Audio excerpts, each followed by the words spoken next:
do this today. Oh, what's going on here? Kurt, will you have a timer? I will. Okay. And, Good evening. that works. Good evening. Thank you. I am reconvening at 7 o'clock, the open session. The governing board met in closed session from 5:15 to 7 p.m. and took the following action. Under student matters, the governing board voted 4-0 to reinstate student A to an athletic team. Patty, do we have a pledge of allegiance? No, we do not. Going to do it? Lead us in the pledge of allegiance. Grace, would you like to lead us in the pledge of allegiance? Flag's over there. I pledge of allegiance to the flag of the United States of America and to the republic for which it stands, one nation, under God, indivisible, with liberty and justice for all. We are in item 7, the adoption of agenda as presented. Motion to adopt? Is there a motion to adopt? Yes. Okay. Frey is moved.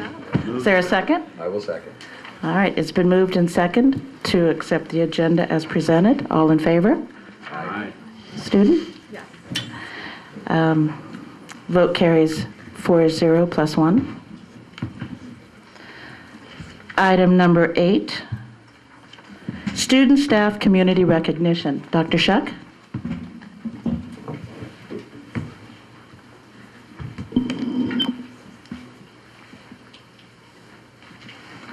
I'm so excited we have a full house for these recognitions this evening. I would first like to invite up Principal Raj Betcher from Pillarcitos to recognize some hardworking tutors for the school.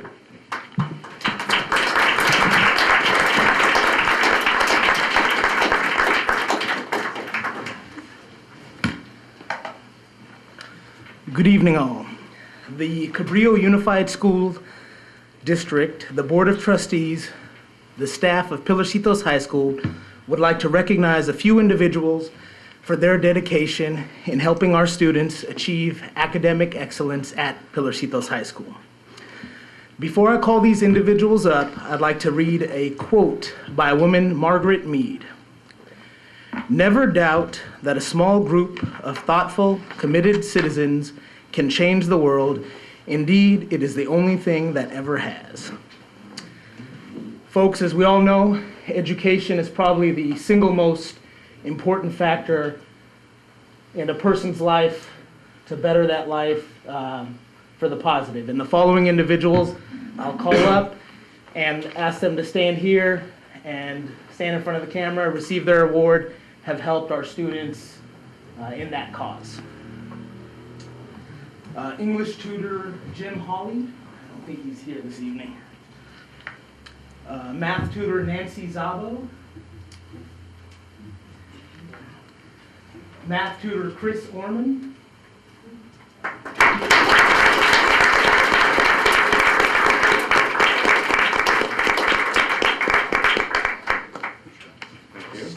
Here. Okay. Thanks. English tutor Bob King. Teen CERT instructor Michelle Dragon.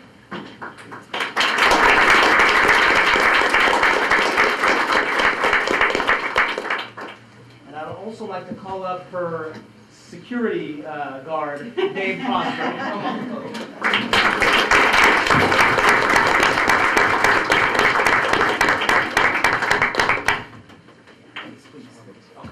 They teach a class called Teen CERT, and it teaches teens on emergency response training.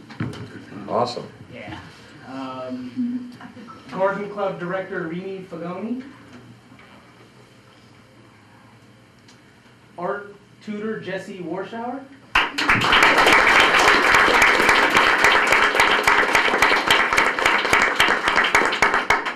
And Chess Tutor Mark Passon.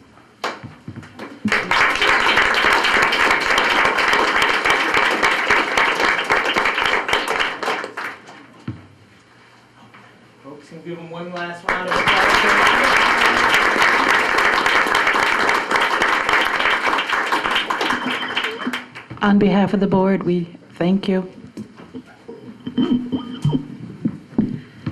So it's absolutely fitting that the room is full of students because this next recognition is long overdue, and this teacher needs more than the recognition we will be able to provide this evening. I'd like to invite Principal Jarrett Dooley up to explain.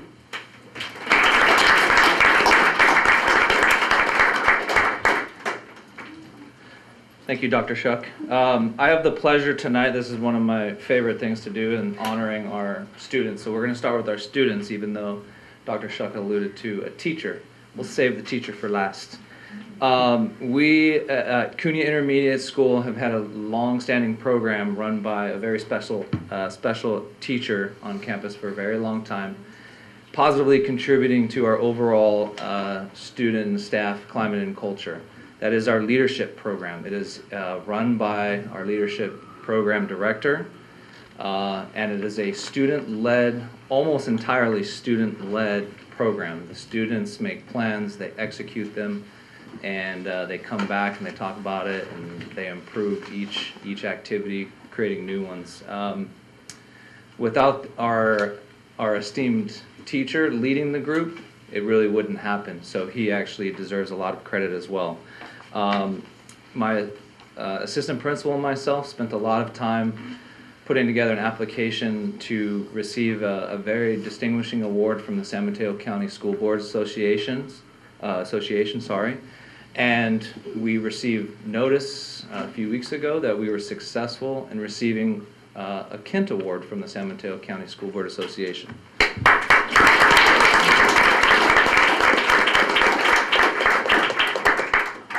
So in announcing this in the public, it's feels very good to say, as the principal at CUNY Intermediate School, that we have an award-winning leadership program at CUNY.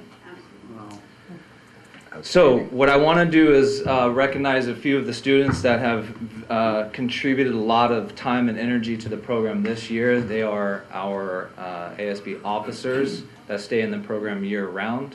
Not all students do, but they committed and they are voted in by their peers. And so I want to recognize these students for contributing to this program this year. Up first is Jerica De Quisto.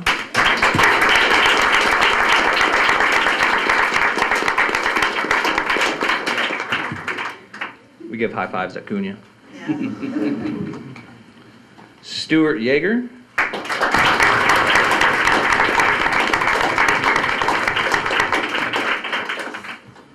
Abby McCauley.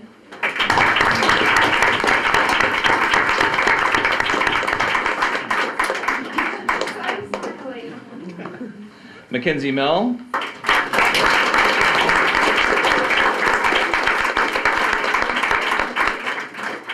Yamalet Caballero Hero.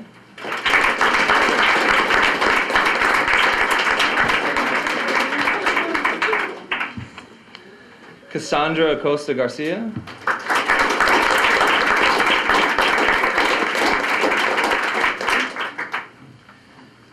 And next year's president, a lot of pressure, right?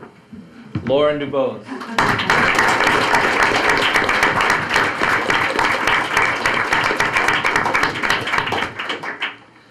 And last but definitely not least is our teacher. I think I speak for a lot of the students.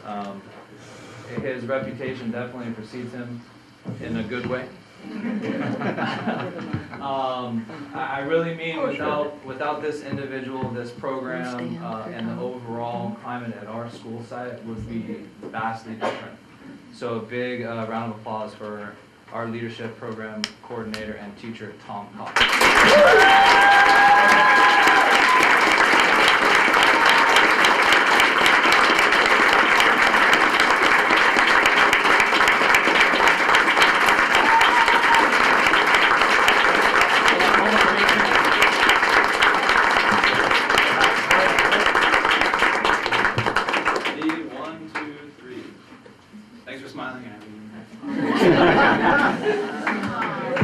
One more round of applause. Yeah.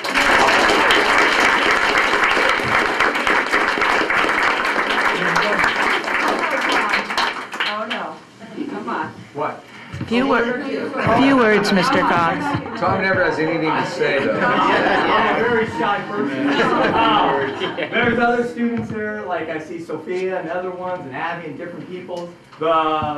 If you ever do come to my class and watch it, I honestly do not do a lot. I just yell at the kids and direct them and push them, and they really get a lot done, and they're amazing kids at Cunha.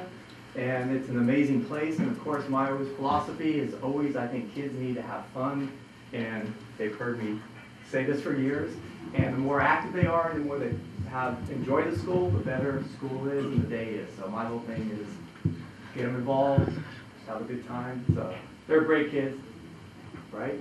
They're great kids. I see all these alumni, they're all fabulous, older alumni, so.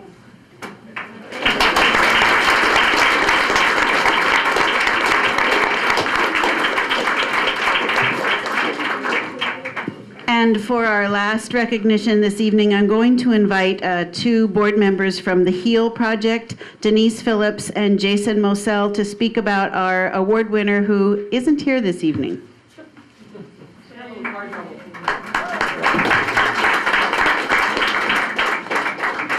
Thank you.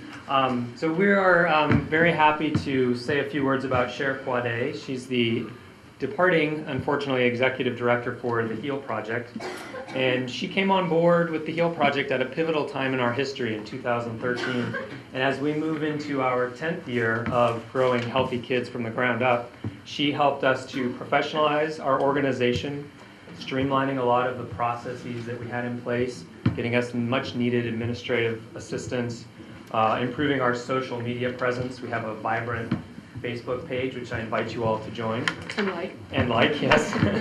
And upgrading our website. She brought many strengths in marketing and communications and grant writing.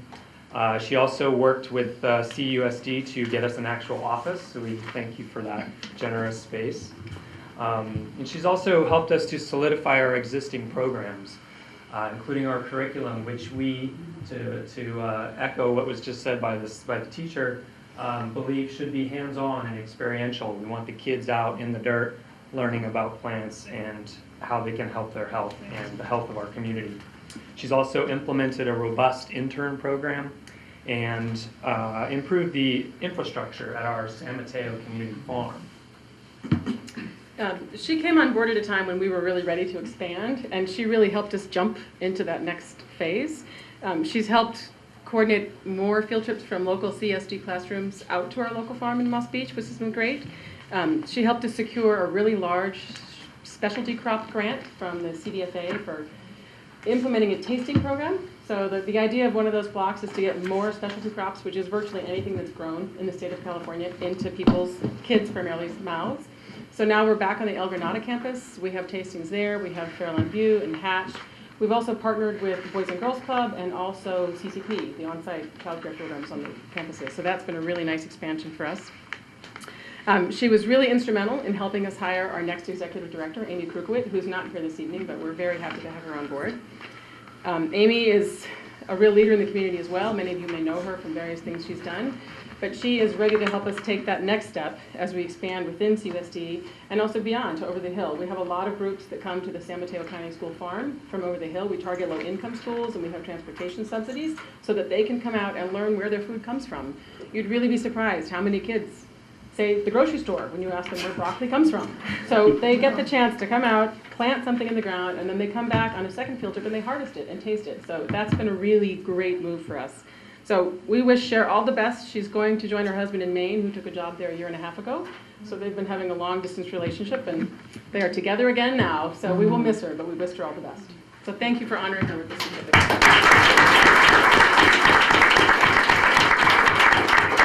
Thank you.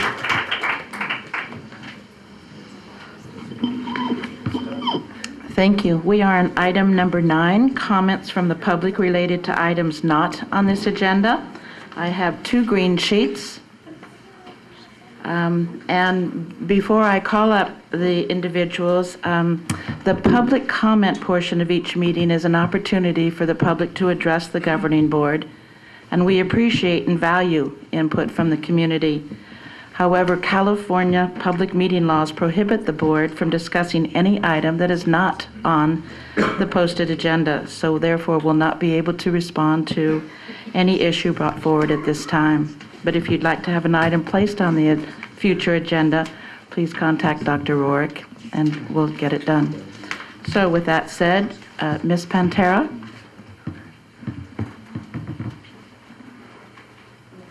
Good evening. Let me put this on. Hello, my name is Shirzad Pantera, and thank you for taking a few minutes. I'm coming for two reasons. One is I'd like to let you know of the upcoming concert in the park, May 3rd at the Johnson House. The City of Half Moon Bay is continuing to put on the park concert series, but I'm here to invite you all for the Youth Summit. This will be our 4th annual Youth Summit. It's been a great partnership with the school district, the City of Half Moon Bay, and the Sheriff's Office. And we've had John Corey being a huge part of that, and we really appreciate it. And I'm here to invite all of you and officially present this to Kate Livingston. She helped us last year. This is your, That looks like my size. as a volunteer. So I want you, this is for your shirt for this year. Thank you for your help last year. And if you guys would sign up with us, Yes. you too will get You it. too. No free shirts. I got it. All right. And just a quick information on the Youth Summit. I'm sure Mr. Corey can tell you more about it, but this year we're with the cooperation of Jared Dooley and of course wonderful teachers like Mr. Cox. We've been able to do programming for all the 8th graders on the coast. The Sheriff's Office will bring kids up from Pascadero, and we'll have participation from Pilarcitos. And this year with Mr. Campana's support, we have more than ever high school student participants. So we're hoping to have 100 high school students come down and be with the programming with us up at Cunha and have a wonderful day. It starts at 11 o'clock, 11 to 4 p.m. And so we will What's the date again? It's on May 28th. May 28th.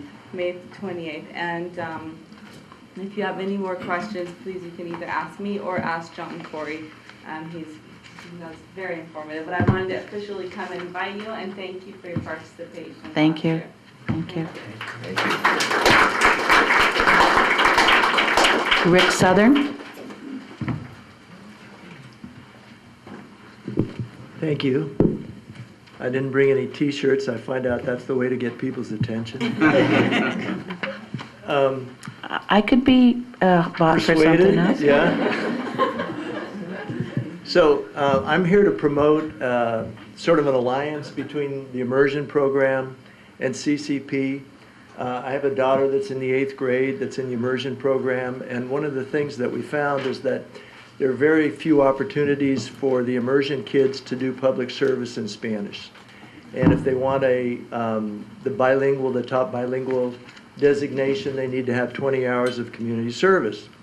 So we came up with a program where 6th, 7th, and 8th graders from Cunha could walk over to the CCP sites and volunteer and spend an hour or two and read to the preschoolers and play with the preschoolers and teach the preschoolers. So in the spirit of education and volunteerism, which seems to be the theme this morning or this evening, there's flyers that tell you who to contact if your students would like to participate in the program and get their hours of community service, help make the community a better place, and help these preschoolers be better prepared for kindergarten. Thank you. Thank you.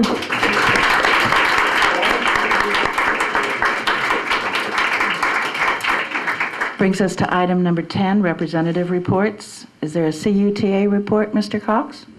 Good seeing you, Kate. Same. Feel the same.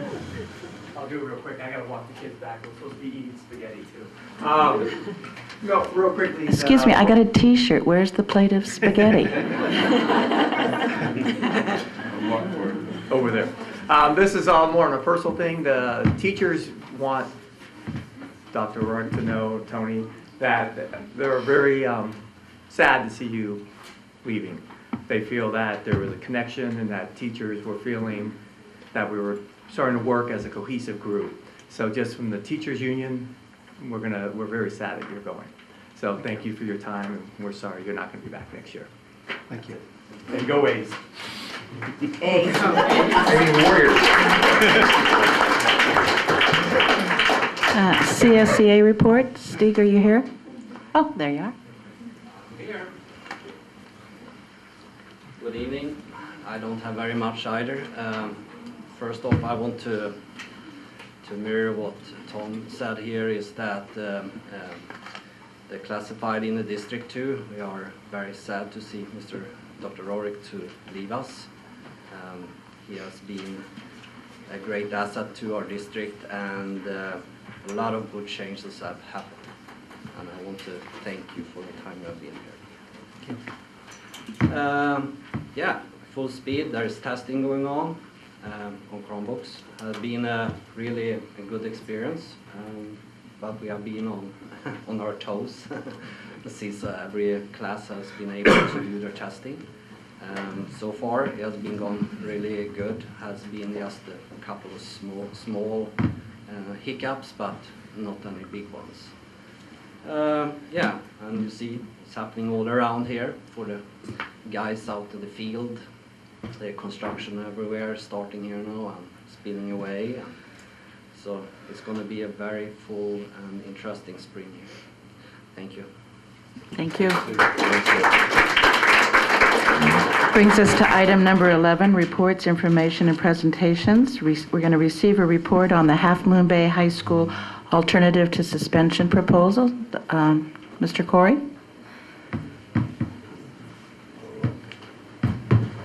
Oh, I guess I'm moving.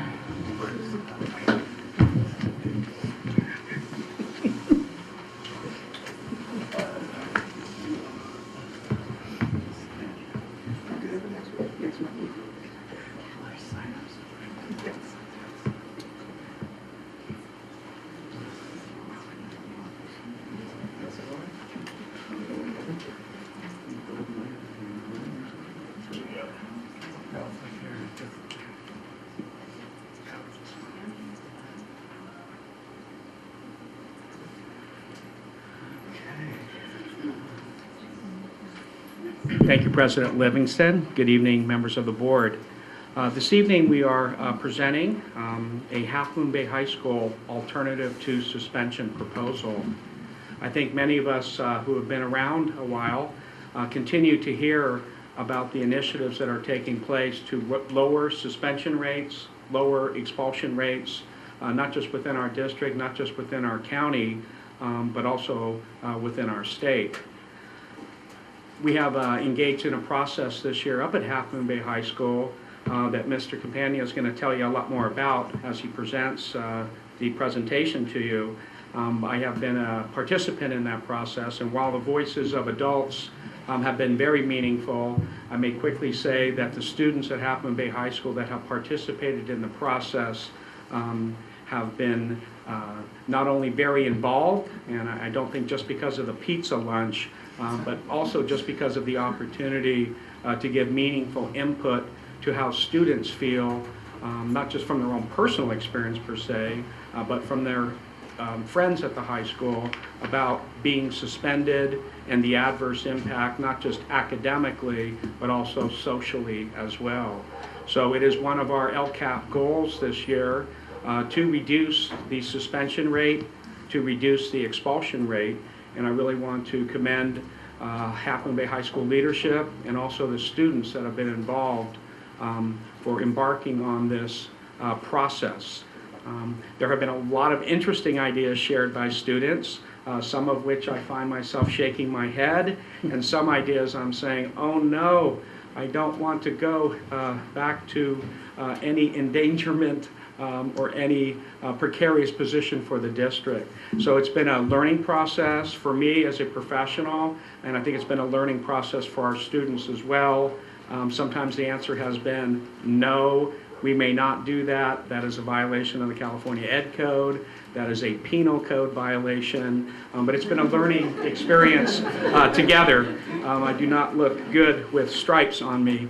And I think these students have actively engaged in that process, been receptive, a great group of kids we have up at Half Moon Bay High School. So this evening is a proposal, if you will. It's an ongoing effort to make a positive change, not just to reduce suspensions and expulsions, but to have meaningful activities instead of suspensions and expulsions, to really, in some efforts, to address the true root of an issue, not just in a punitive capacity, but an educational and meaningful activity. So without further ado, I'm going to invite the principal of Half Moon Bay High School up, and he's going to walk us through the presentation. Thank you, Mr. Corey. Again, thank you for allowing me to be here tonight. President Livingston, board members, Dr. Rourke, Associate Superintendent Ms. Shook, or Dr. Shook, Crystal Leach, our Chief Business, and Irma Ramos, our student rep. So again, when you're a new principal in your first year, what I've learned a lot about Half Moon Bay is that change is difficult and it takes time. And what I've learned is that people can be resistant to change, but you can't create change if you're not willing to change yourself. And I think one of the things any good leader does is they take other people's ideas into consideration, take students' ideas into consideration, and to not just have those ideas presented, but to really show them that that they have a say in what goes on, and to carry it and show something that's going to be produced out of it. So tonight, this is a big step for our students that participated this year, because it shows, if nothing else, that they're part of a process, that they have a say in that process, and that this is an ongoing dialogue where they feel their voices can be heard. So I think it speaks volumes to that, and I appreciate us having the opportunity to present tonight. All right, so some of the changes that we're looking at, we tried to show what our current processes are on the left, and obviously the change proposals on the right. So currently, we're looking at, as far as our discipline rationale, how do we approach students and their incidences? And obviously the biggest thing that we found is that if students miss more days of school, it's harder for them to catch up and stay involved in the school. And I know listening to the student comments, things that have gone on this year, and hearing from students about the past, you want to take those things into consideration, but people have to realize too that you can't change policies in the middle of a school year. You have to take those things into account, have time, and then look at what's best. And so really trying to find a better approach to serve our students is really why we're here tonight. And so we've added some language to our contract as far as that we're considering for our handbook.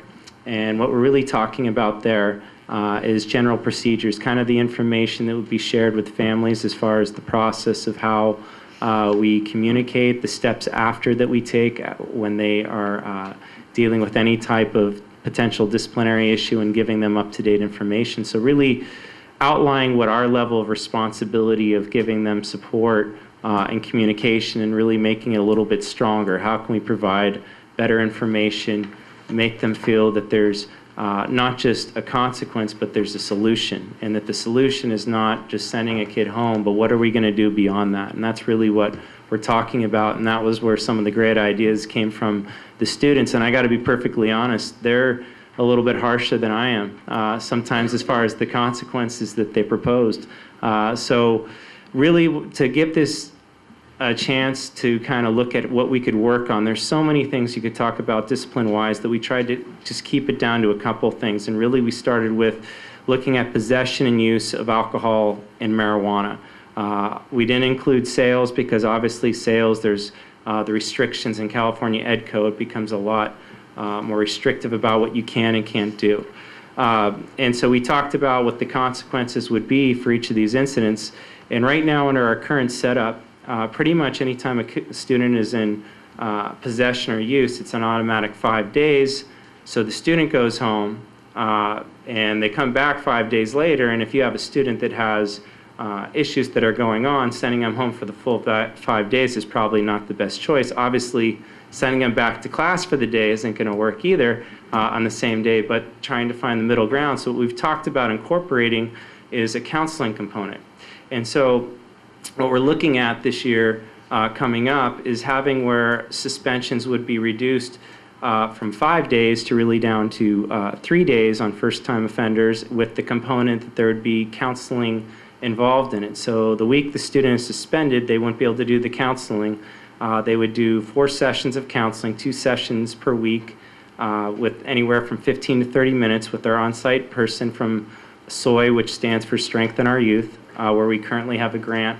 They would get support, conversations be kept private, and then provided they uphold that obligation, after 3 weeks, counting the 3 days of suspension, they would be able to resume activities and the suspension would be reduced overall. And the idea is, again, to give them support, and we wouldn't just end it there for the counselor. Obviously, we'd hope that the student would want to pursue beyond the required obligation.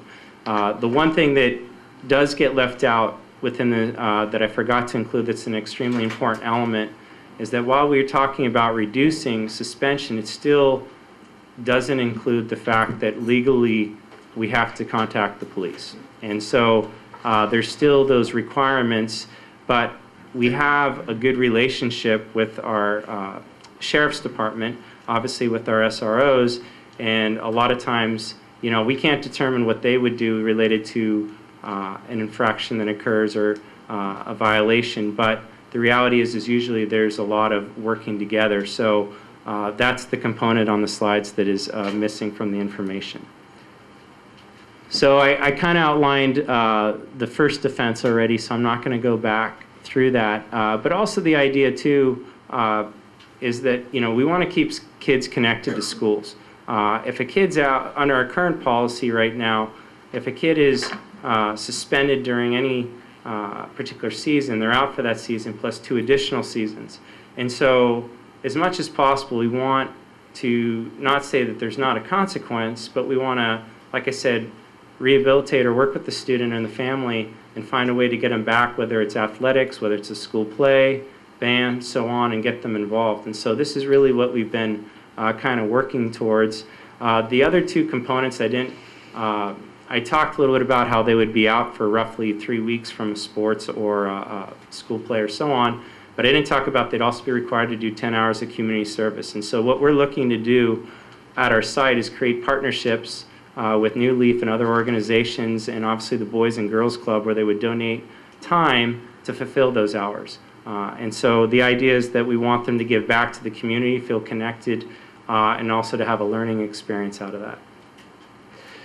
And so, you know, we get to our second offense, and again, you know, there's still, the sessions go up that we try to provide support, the number of days that they can reduce go down, and the hours go down as well.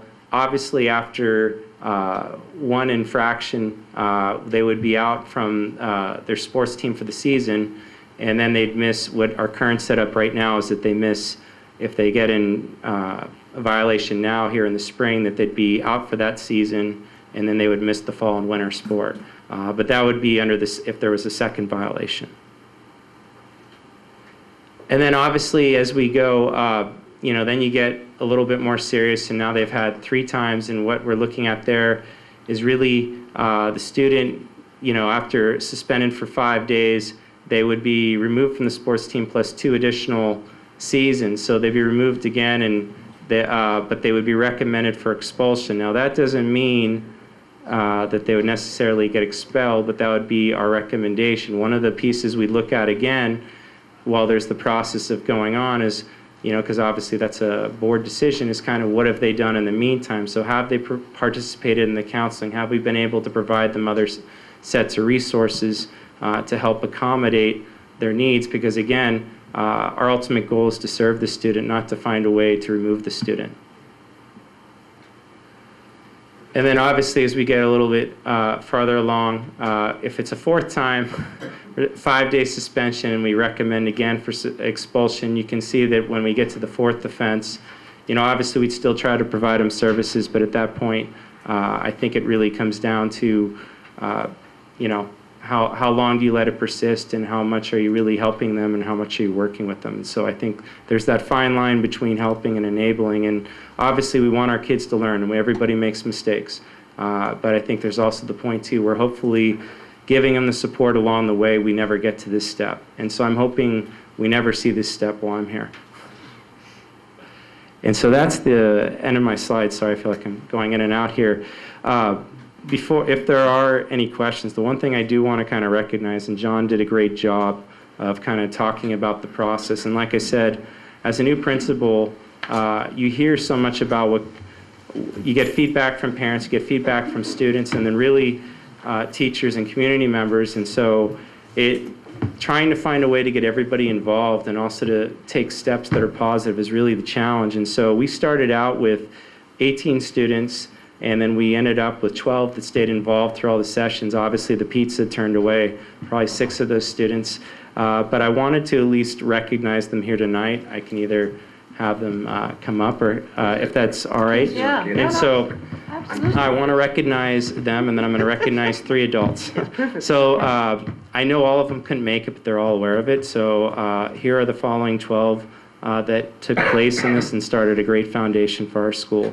Molly Pomeroy, Michael Tyler, Robert Ketchum. Come on up. Olivia Heading, Cassandra Lopez, Maxwell Jenkins, Irma Ramos, Ana Morales Gavan, Andrew Olson, Ian Caros, Keely Saunders, and Kimberly Odays. Thank you. All right.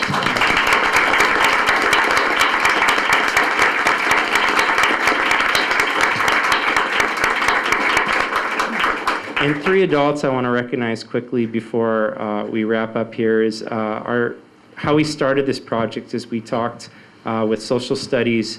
And so James Barnes, who was actively involved and is also our department chair for social studies, we basically, I don't want to say bribed, but to try to get students interested, they have to fulfill community service hours.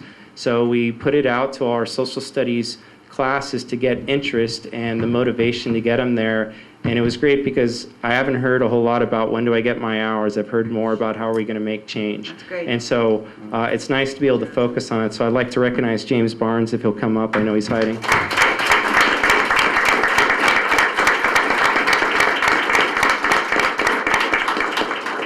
The next adult that was very heavily involved and does a great participation for providing support to our kids 2 days a week. She works 16 hours. Next year, we're looking to expand her to 20 hours through a grant that we have. She works for SOY, which is, again, strengthening our youth. And we're really looking at how she would be an integral part, is providing the support. And the students feel very comfortable on our campus talking with her. And so I'd like to recognize and have her come up, Jane Kingsley.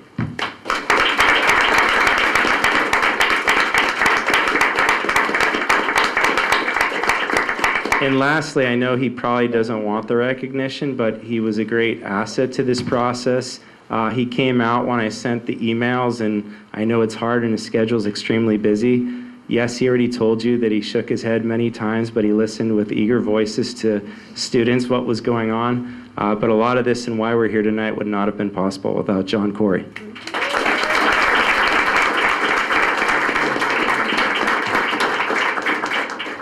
That's all I have, unless you guys have questions for us. Thank you. I have a question or two for you. And students, thank you so much. Mr. Barnes, as always. Ms. Kingsley, thank you on behalf of the board. Right. Well, you did have a question. I know, I have a question. So it will be shared, I'm assuming Mr. Barnes will do some, with the other staff members, you'll get, I mean, have you had feedback from them as well? We have. This process, when we went through it, we started out looking at different groups. We went through our leadership site group. We went through our academic council. We went through the entire staff. We went to cabinet. And as we went through this process before we got here and just kind of working with different groups, there was a lot of revisions, a lot of questions, good questions that came up, and just kind of what's going to be the impact. And you know, we're looking at changes for this year. I would not go so far as to say they're drastic changes, but like anything, you need to start out small, build up some momentum where people feel comfortable, and hopefully we look to build upon this program and extend it and get buy-in every year. I won't be coming up every year to present this to you, but I figured you guys should know what's going on. I know Rob has a question, but my last one is, there's an incentive for an athlete to, there's a consequence for an athlete. What about the non-athletic student? That's a great question. Again, really, what we're looking at is a couple things there. We're looking at how can we reduce their number of days as well, and the idea would be one of the things that I've talked about is how can we, with this community service project, find if there's a way that we can get them working with employers where potentially it could be a job tryout. And so if they don't want to have an interest in pursuits and we're looking at community service hours, I'm also looking at and talked with New Leaf about the opportunity of potentially having some of these students who give back, and maybe it's a potential opportunity for them to get connected to the community and give back. So not every student is interested in sports or the school play or the band and so on, but there's other ways they can give back. And really what we're looking at is how can we keep our kids connected and in touch with the community. And I think it's equally important to make sure that they have something they can expand upon even if they're not involved in sports. Thank you. Rob? I just had a comment. I want to thank you for having a more modern view of how to engage students who have activity that's troubling. But I think by embracing them and providing them with services and intervening, give them something else that can provide value, community service, and keeping them in the web versus pushing them out and isolating them is clearly the path, and what we're seeing out in the education field right now is the right path to helping the kids get where they need to go. So thanks for moving relatively swiftly from when we first brought this up to here. It's very exciting, so thank you. Thank you very much.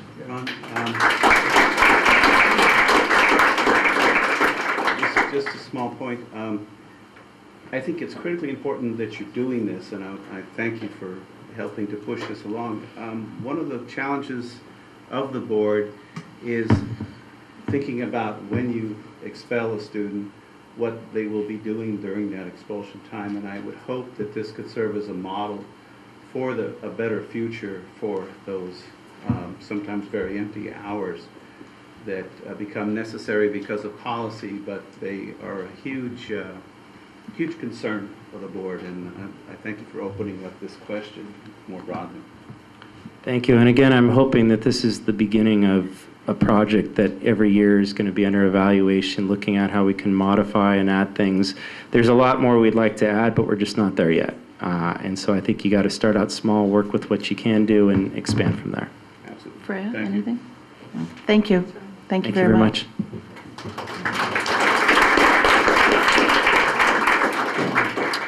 We're on item 11B. We're going to receive an update on the Cabrillo Unified School District Safe Routes to School program and the Half Moon Bay High School walking and bicycling audit results and recommendations. Thank you, President Livingston. Of course.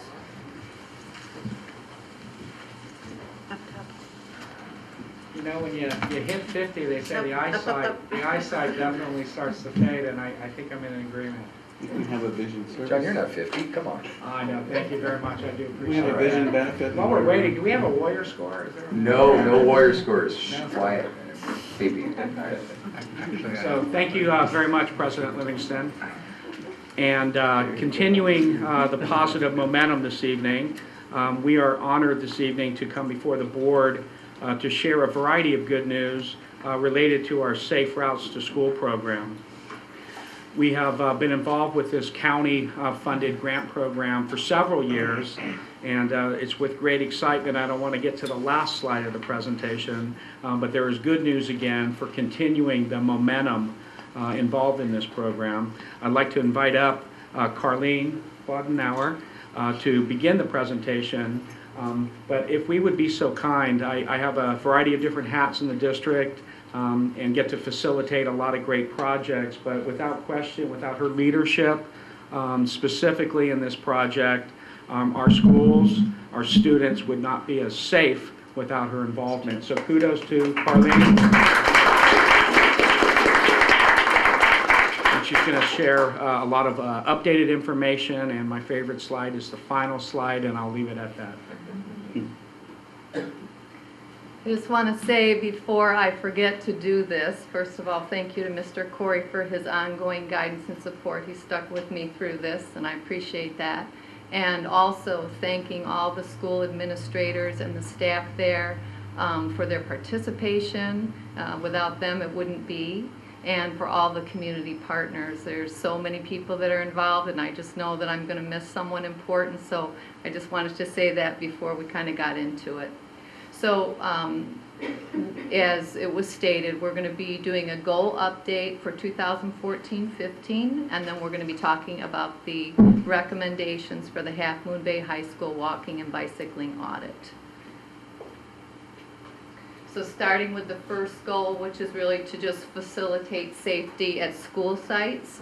Of course, we're working in conjunction with the school administration. I wanted to start out with where we left off in May last year, which was we came here and asked for your support to apply for the ATP grant, Active Transportation Program grant.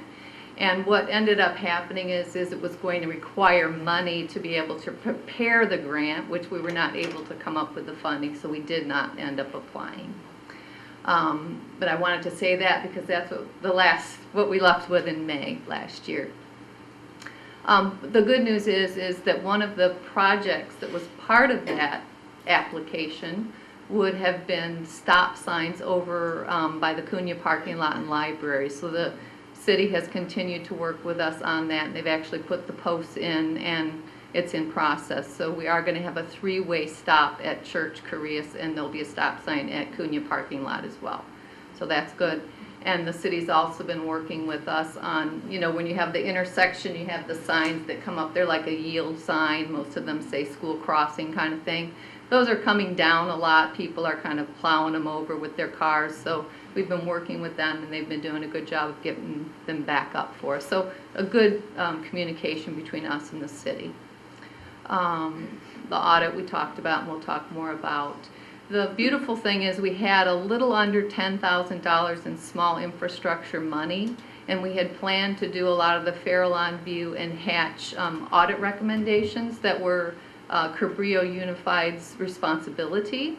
And the beauty of it all is that since we've had the maintenance department doing the work, we were able to stretch that money so much further. So we were able to include El Granada's parking lot safety. So that means when we're talking small infrastructure, we're talking signs, permanent signage, we're talking pavement markings, and this type of thing. So El Granada, we did purchase a bike rack for Pillarcitos for next year. And then, of course, we have lots of recommendations for Half Moon Bay, which we're going to be able to implement this year as well. Half Moon Bay High School, which we'll be able to implement. We also just provide, you know, vests and cones and things like that. You can see Elisa Fireman up there at Hatch doing her program. She has a kitty valet where she actually includes the fourth and fifth grade students over there. So we help with the supplies for that. There were a couple things from the Farallon View audit we've been working with the National Park Service on, Christina Fitzgerald over there. We are going to do some improvements to LeConte when you go past the school. That becomes Golden Gate National Recreation Area there. So the problem is the road gets really rutty over there, and that's where the parents are turning around. So we're not going to get the actual, we were going to get a real turnaround there, but we are going to get some improvements, and we're hoping that's going to happen over the summer. So that will be done by National Park Service. Also, we did try to get funding to improve that path that goes from Farallon View to the back of Montera back to Tamarind through the Get Healthy funding, but unfortunately we were denied, but we gave it our best shot. Okay, so goal 2 is just to coordinate one district-wide event, and I think we've explained before that the choices are Walk to School Day, Bike to School Day, or Earth Day, and we choose Earth Day because we feel more of our students could participate in that because it's not safe for all of our students to walk or bike to school. This year was fun because all of the elementary schools kind of joined in and decided to do the Cool the Earth program, which is a free program. They do the skit at the beginning to kind of kick it off.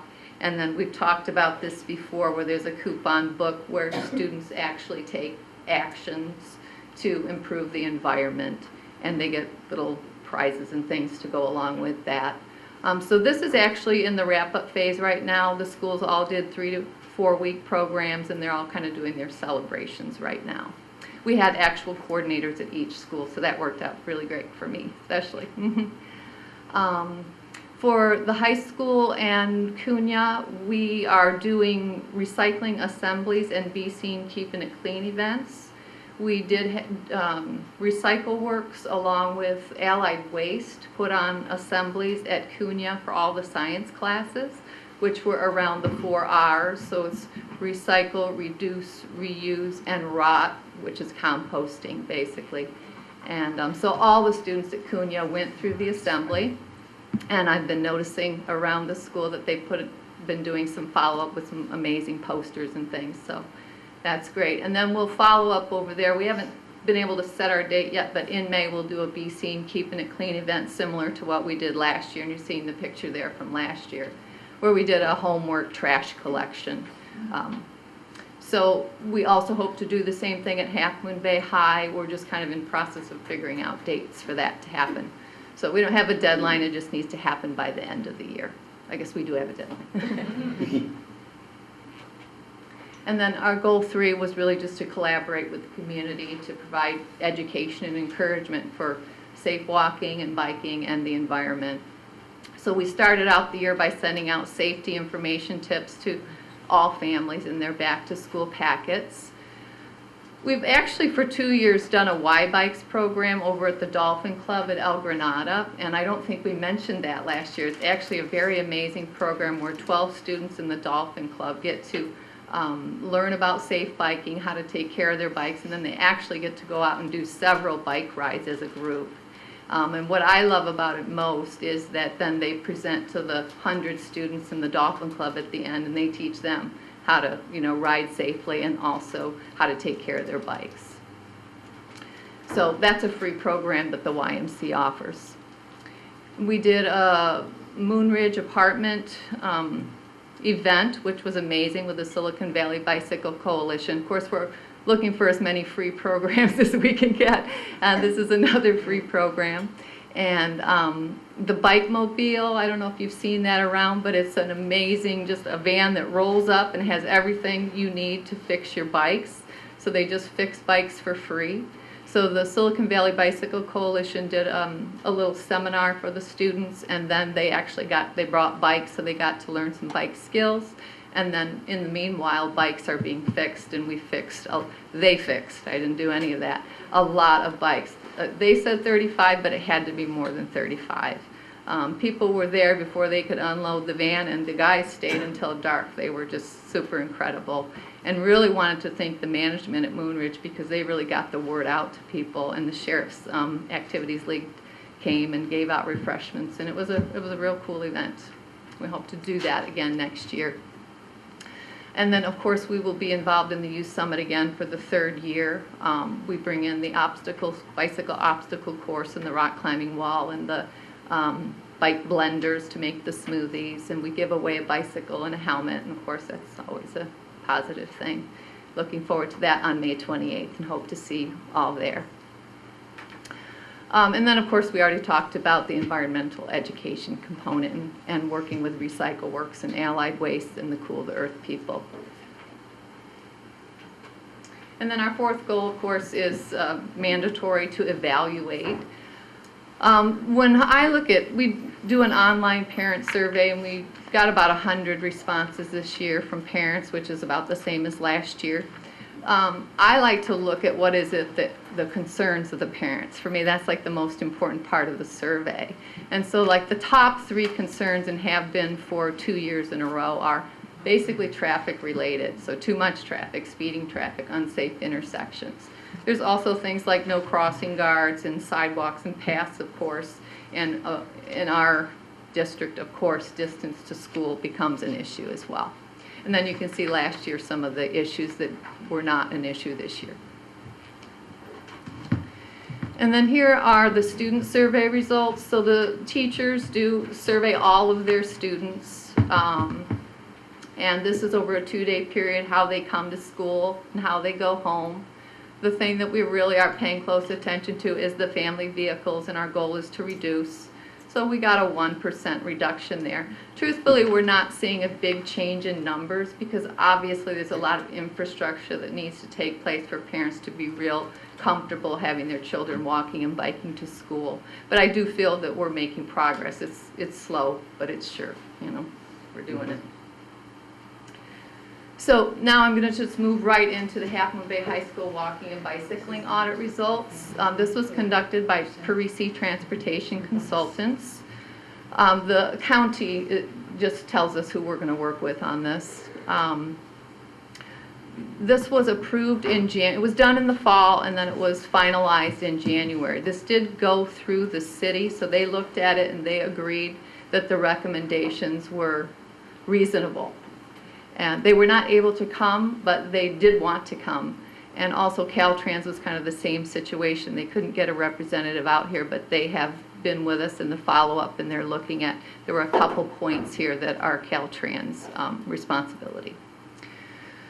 So the first one is just kind of a minor one, which is there's some white curbs that indicate loading zones that should be repainted or unpainted. So we're going, much of this we're already in process of taking care of this through our maintenance group, and we've already purchased the paint and the signs and all that. So that's the good news. Much of the things that are our responsibility, the district responsibility.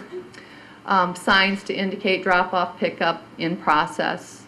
3A and 3B, we have one bike rack over at the high school, and it's kind of hard to see, and it's very small. So we're just really going to upgrade over there. One thing that Parisi suggested was a bike cage for further enhancing the security. I don't think it's so much the issue at the high school. I think it's more visibility, you know, to find a really good place for it and to really say this is important to us so that they can see it. And also the inverted U racks are the new thing that they're recommending. So we're going to do that. It's in process actually. That will probably actually be put into place next year, but we'll start ordering bike racks now while we have the funds from this year. And then, okay, so there's a lower parking lot at the high school. And so right now what happens is they go up the staircase and then there's really no crosswalk to get over Lewis Foster Drive. So there really needs to be a crosswalk there. And so that is also in progress. Okay. And then these signs will go in along with the crosswalk. And then, we'll, of course, ultimately what we'd want to do is have a light at that crosswalk, which is going to be, unfortunately, it can't be funded through Safe Routes to School, so the district is going to have to look at that one. 5A, widening. There's got a couple of these that are all about widening the crosswalks. These are, I'm sorry, the sidewalks. The sidewalks are really heavily used at the high school, especially during the open lunch and after school. So, you know, the idea is to have that wide crosswalk all the way up. So that is something for the future to look into where the sidewalk narrows. We can just go by 5B after further discussion. We decided against that one. 6, more widening existing sidewalks. 7, just refreshing the paint on the stop bars and stencils in process. 8, this is considering a path adjacent to the parking lot access road. So that's to the upper student parking lot, just putting a sidewalk there to give another access to pedestrians and bicyclists. And then another widening the existing sidewalk. Number 10.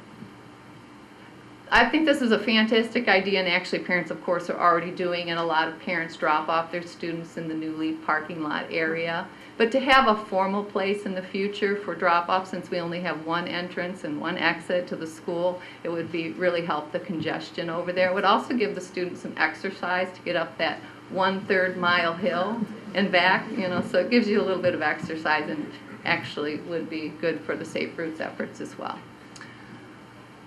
We don't have lighting on Lewis Foster Drive, which we would love to have. Again, unfortunately, lighting is not covered under Safe Routes to School, so that would have to be a grant or through the district and something to consider in the future. One of the recommendations that Parisi made was, there's that situation where there's an opening into the shopping center. You can see it off to the right there on 11B, where students are crossing midway on Lewis Foster Drive. It's very dangerous because there's a lot of traffic there rather than going to the actual crosswalk. So they're saying we could put a barrier there, which I'm not sure that's the answer. I think there's probably better ways of handling the situation. 11C, we considered doing speed tables to calm the traffic. There's one there now, but there was a lot of debate at the county about that. If we put the speed tables in and the students are going at a fast rate of speed and they hit that speed table, it would be more dangerous. So we've kind of tabled that, so to say, for now. 12, for the city to study that intersection there at Main Street and Lewis Foster Drive to determine should there be a signal there. Of course, it's tough because you don't want backup. It's very close to Highway 1, but it's really for them to look into. And I heard that they are, although I didn't hear that directly from them, so I'll have to follow up on that. 13, you know, you have that center turn lane, and a lot of people kind of use that actually as a lane because it gets so congested there. It probably is just more, I'm not sure that the yield lines are going to make much difference. It's probably just managing that particular situation more so from a traffic standpoint. And 14, just some obsolete signage that needs to be updated. 15A. Yeah, right there at Highway 1 and Main. They don't have the countdown type signals, which would be very helpful for students to know how much time they have to get across the street. And the second Caltrans responsibility is to potentially look at creating a refuge island in the center median area there. So if you do get stuck there, you have a place to be safe. And 16 is, again, more obsolete signage. 17, yeah, so the crosswalk is on the opposite side of the sidewalk. So students have to cross over Lewis Foster Drive to get to the crosswalk to cross over to the bus stop. So this is something the city is looking into. You know, could we put the crosswalk on the other side so that you just follow the sidewalk, which would be much more ideal situation. And then possibly relocating the bus stop could be an answer to the situation as well. And then the crosswalks should be yellow high visibility types versus just a white crosswalk. 19B. And this is just installing the correct signage at the street approaches. And 19C. Oh, this would be a great idea, is to upgrade to flashing beacons. So you've seen those where you just kind of, you're getting ready to walk across, you touch it and it lights up, so then traffic is alerted to your crossing. And then 19D, the last one, is potentially put some crossing guards there to, you know, keep it safer. So those are the recommendations from the audit. Many of them that we are responsible for are already in progress. Okay, and the last slide, which is the really good news, is that we already have received notice that received a grant for next year, and we got the full amount for the first time, so that's great. $49,000 for non-infrastructure and $8,000 for small capital. And really, I think our goal for next year will be to have a more balanced program. The first year we did a lot of education, and then the next 2 years we've really focused on the more small infrastructure and doing the audits, and now we just want to kind of get back to a balance and do more education again, and then continue the work on the infrastructure components. And that's it. Thank you. I have one question. Was there ever a conversation with the city about actually repainting red curbs? There's a lot of the areas that are adjacent to crosswalks where students walk throughout the district, where the curbs were painted red. They look gray now because it's been a decade since they've done it. But no. Have they even noticed that, or are they discussing that? If they have, I'm not aware of it, but I could certainly put it on my notes when I have my meeting with them. I would appreciate it if you would, because I think that's part of the thing, is that cars will park adjacent to Yes. these safe zones you create and create a double hazard. Yes. And it happens constantly. Good point. Okay, I will make a note of that. I also just had a real quick question on follow-up on the Cunha one that you did. There was some talk about this intersection at Kelly and Highway 1 as well, and that was Caltrans' responsibility. Has there been any progress with talking with them about that and any changes that might need to happen with the turn lanes and all of that? Has there been any? No, there Okay. has not been progress on that. And so again, that could be something as we go back and reapproach the situation for the high school, we could also go back and look at that again Yeah, it as might be well. nice to include that, because that's. Yeah. The Mid-Kelly crossing? There's or this the- one here on Highway 1. Kelly in and the Highway. yield, in the side turn yield lanes, it's unclear that you have to stop, it just, Oh. and there's a Yeah. lot of It's a students big who walk project. through It's, there. you know, They just It might be revised more it. than Caltrans could Yeah. do, but if you're talking about changes at the other intersection. might as well Yeah, bring it just up to- again. It'd be Yeah. great to do next year to follow up. But, and then maybe you're talking about the Mid-Kelly one, Yeah. which I'm hoping, so that weren't able to get funding for that. We weren't able to apply. We didn't have the Okay. funding to prepare the That's the application. one you're talking about, was the Mid-Kelly, Yeah, yes. yeah, so we will continue to look for future opportunities with grants, but part of the problem is we being Safe Routes to School can't really make those applications. We need the city to make the application, so, The city, not the district. for large projects like that. Mhm. Mhm. Thank you very much. Thank you. Thank you. Thank you.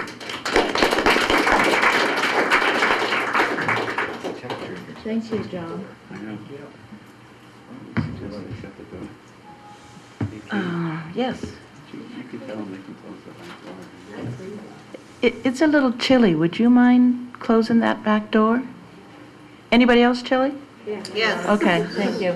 I just didn't know if it was me or, I usually am not. All right, we are on item 11C. We're going to receive a report on the energy update. Crystal?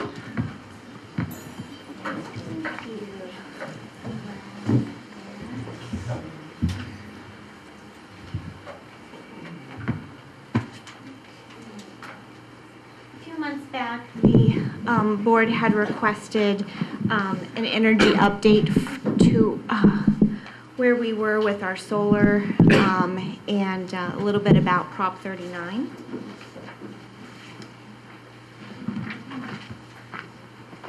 So the topics that we're going to touch on today is solar, how much have we saved, and Prop 39 and construction, which when we combine them, really offer significant saving opportunities for the district. So we're going to start off with solar. This is directly from the website that we can monitor our solar panels on through Solar City. 13, I'm still in the fiscal mind, my apologies. 2013, we only had the solar on mid-year, towards the end of the year, so this was our production, where this was our consumption. So 2014 is really our concentrated year that we'll be looking at during this presentation, because it allows us the full scope to see what our production was, what our consumption was, and kind of where we can move from here. Half Moon Bay High School was slightly underproducing than the expected levels that were projected during the energy audit and choosing of the solar panels and installation during that study. Cunha, again 2014, was slightly over production. The thing that alarms me about this one, which I actually called Solar City, is the consumption. So if we look at the consumption for 2014, I mean, they weren't consuming hardly any energy, it looks like, when you compare it to 2013. So I've asked for some clarification to make sure that the equipment is working appropriately. So we get into the numbers area. So in 2012, complete pre-solar, our PG&E total cost was $459,000. In 2014, PG&E was $279,000, so almost $280,000. And in 2014, also our Solar City total cost was $142. So even though we have solar panels, we actually have two different payments. We have our PG&E payment, and we also have our Solar City payment. So when we look at a full year of implementation of solar, the savings equal $36,722. Was that in line with expectations? I could not find in the contract where the proposed estimate savings were. This contract, the startup of the solar did cost the district some funds, so we have not yet recouped those funds with that savings.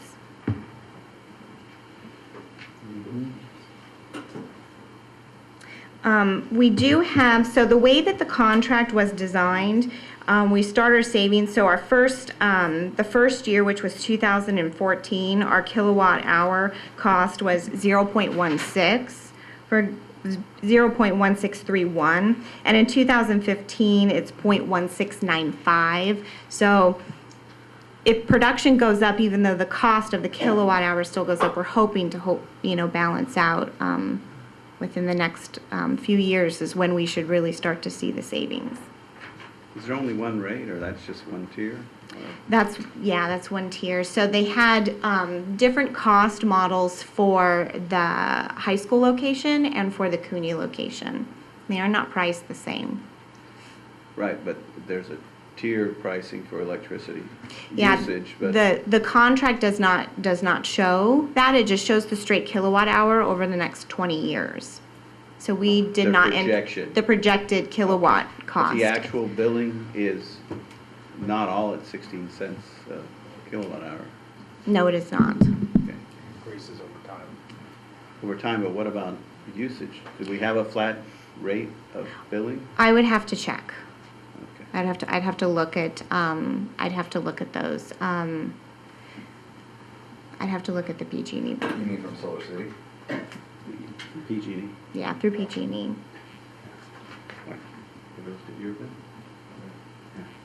So the energy audit was completed with the facilities master plan a few years back. And during that energy audit, the projection of usage is in blue, and then the actual is in red. So again, it's kind of flipped. I mean, CUNY is showing so much less usage than what I would anticipate as far as size and stuff. Even though the high school is larger, the usage is far more at the high school. We haven't done any infrastructure changes, have we? I mean, we didn't switch all to LED or something, did we? No. So were they not turning on lights at CUNY or something? What's the deal? More sunshine. Kids learn with the lights on.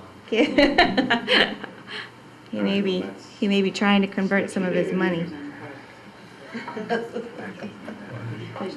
So we'll go in and talk about Prop 39 for a little bit. Prop 39 is the California Clean Energy Jobs Act.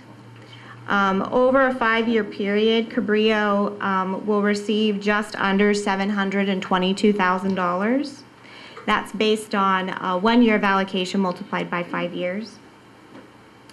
We also can tap into some planning money. Most of the planning that would go into Prop 39 we actually did when we had the energy audit, so we really are able to maximize the amount of funds that we're going to get to actual projects. So for the high school, so right now we're in the process of completing and submitting our expenditure report to the state, expenditure plan to the state, and that is our suggested projects that we would like to complete where we feel we really meet that sweet spot. So the install cost with the rebate, and then where do we actually see the largest savings. So if we look at the lighting upgrades down here to this one right here. So by investing this $48,000, we get a rebate of $23,000. So basically, that's kind of cut in half, and the annual savings is $11,000. so this would be a good option for us. Anything really in lighting, as you can see, but this tends to be the highest yield of return. And then the lighting controls, the day lighting is definitely a huge savings, and there is no rebate. And the install cost is a little bit higher, but to recoup those savings would come a lot faster. What is daylighting? Daylighting is when there's enough, I don't know, like candlelight in the classroom, then the lights will go off. Oh, so the It allows for the daylight. electrically powered light is dimmed down to allow use sunlight. Great. And so we actually have one of these for every site, and it is in your packet. And I didn't include this, but I can show you. So when we go through and we try to determine where we actually are going to get the highest benefit, because we have a lot of things going on right now with also our bond dollars and the modernization. So we have to look at when the modernization is planned at the site, and then how much money can we earn up front through the savings, possibly like before the modernization. So the high school is a good example because they're further down on the modernization schedule. They're scheduled in 2021. So in the high school, the highest yield covers a lot of their lighting, pool pump, and so forth. And I actually can send you all this diagram. Where the blue is the most expensive. So like the window replacement and so forth wouldn't really be something that we could invest in as a district outside of using bond dollars.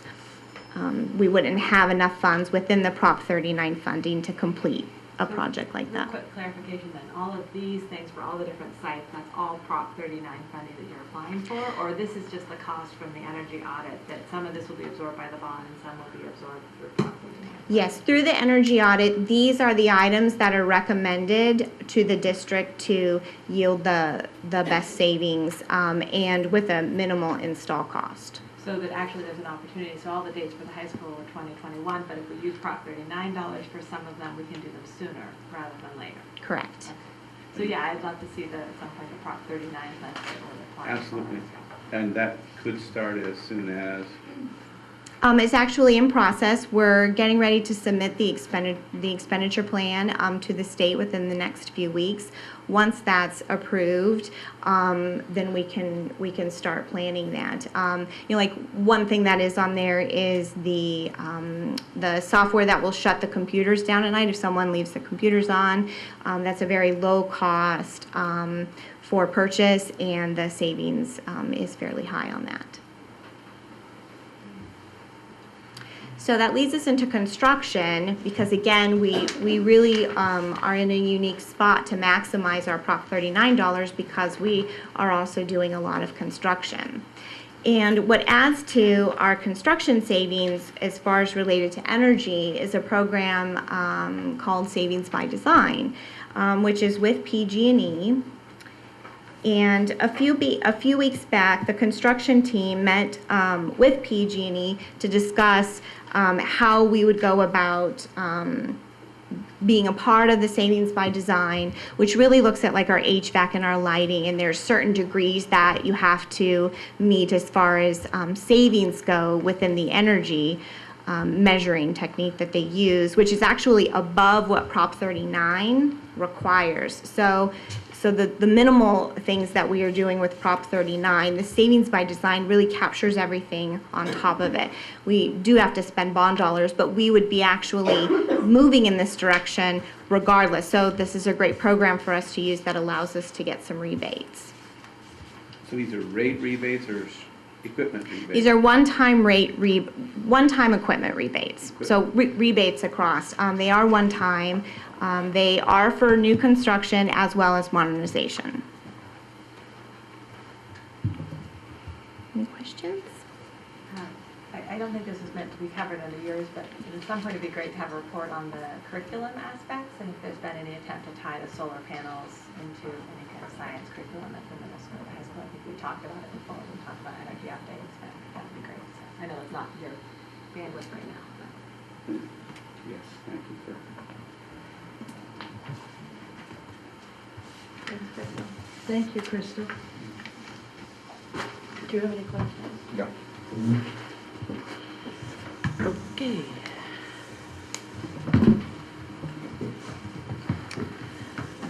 All right, that brings us to item number 12, discussion items. We've got 3 of them, and 2 of them are very closely associated. Item A is to discuss scenarios to reduce enrollment at Hatch Elementary School, and item B is to discuss the district immersion program. And before we begin these items, I'd like to make a statement that we're going to continue discussion on these 2 important items. What's the best way to reduce enrollment? What's the best way to support the immersion program? And my hope is that we will be respectful of one another, speak to the topic, and agree that our discussion will eventually result in what is best for all Cabrillo students. Over the years, I have heard that the immersion program at Hatch is the only educational program that parents should consider for their children, that it's the only program that can prepare children for the future in a global way, and that acceptance into this program is the only option for educational success. And that's simply not true. Some parents want music opportunity for their children. Others value support for special needs. Some parents want a math and science-based program. Many parents want an emphasis on athletic challenges and opportunities, and some parents want language opportunities. Some parents want a strong EO program for English acquisition. No one is against immersion, but the current atmosphere feels otherwise. CUSD is not about separation, but cooperation and working together. We value every child, every parent. We value every program and every teacher that works in that program. And we value every parent's contribution. And with that in mind, let us begin the discussion. I have several green sheets that will be speaking on item B. So we'll just... I think some had A on there as well. I beg your pardon, there's an A and B. B, I thought B, B, and B. There was one that was an A. There was one that is 12A and B. We need to get going with before we can discuss it. Oh, that's right. I apologize. And we need to mention the time limitation. All right. I have a little cheat sheet that tells me about that. Comments at the podium. Nah, it was there or something. Comments at the podium will be limited to 3 minutes. We're going to keep a timer so that 3 minutes, when it comes, Dr. Reamer will ding. Will you ding? An alarm will go off. An alarm will go off. So we'd really like you to be considerate of that 3-minute time frame. 20 minutes max. 20 minutes max for the topic. Okay? Anything else? Just introduce the item 12A. I'm surrounded by good advice. Introduce the topic. Dr. Rourke.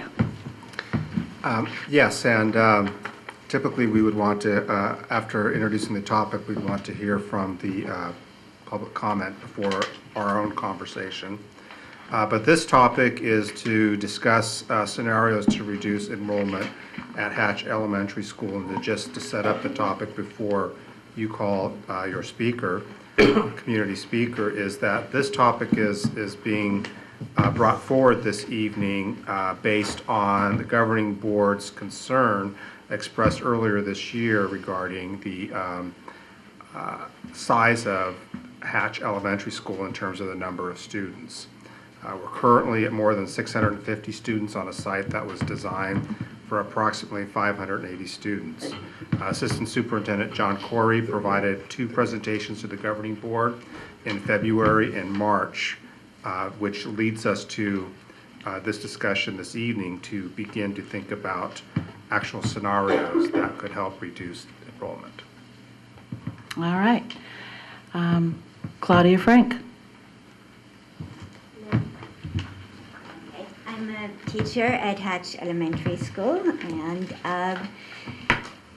the only point I really want to make, we've had exponential growth in the immersion program, and that has created traffic jams. We are lacking in services. For all of the students, our lunchroom is a chaotic place to be and very loud and noisy. And assuming, and this is an assumption I'm making, that the district will continue having an EO program, which is vital to our community, that you consider possibly not having a fourth immersion class for the year, especially the year that we will have construction coming up, to simply reduce the number of students that come from the north or south to enter the immersion program as kindergartners. All right, thank you. Thank you. So how do you want to proceed? Do you want to go through each scenario? Do you want to ask? I'd be happy to go through each scenario, but it's not, I don't believe necessary. They've been disseminated, and I think they're available for everyone. I'd just like to begin by stating that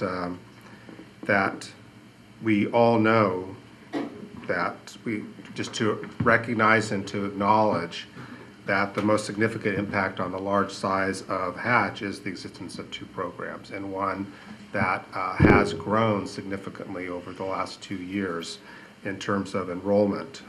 And so any solution to actually address the size of enrollment at Hatch and to reduce that would necessarily impact the immersion program and the traditional program that's there. They both would be impacted to some degree, depending on the scenarios. And I guess I could set that up. Really the strategies are based around either limiting enrollment or realigning district boundaries, or creating a immersion-only school. And there are different ways of looking at those first two.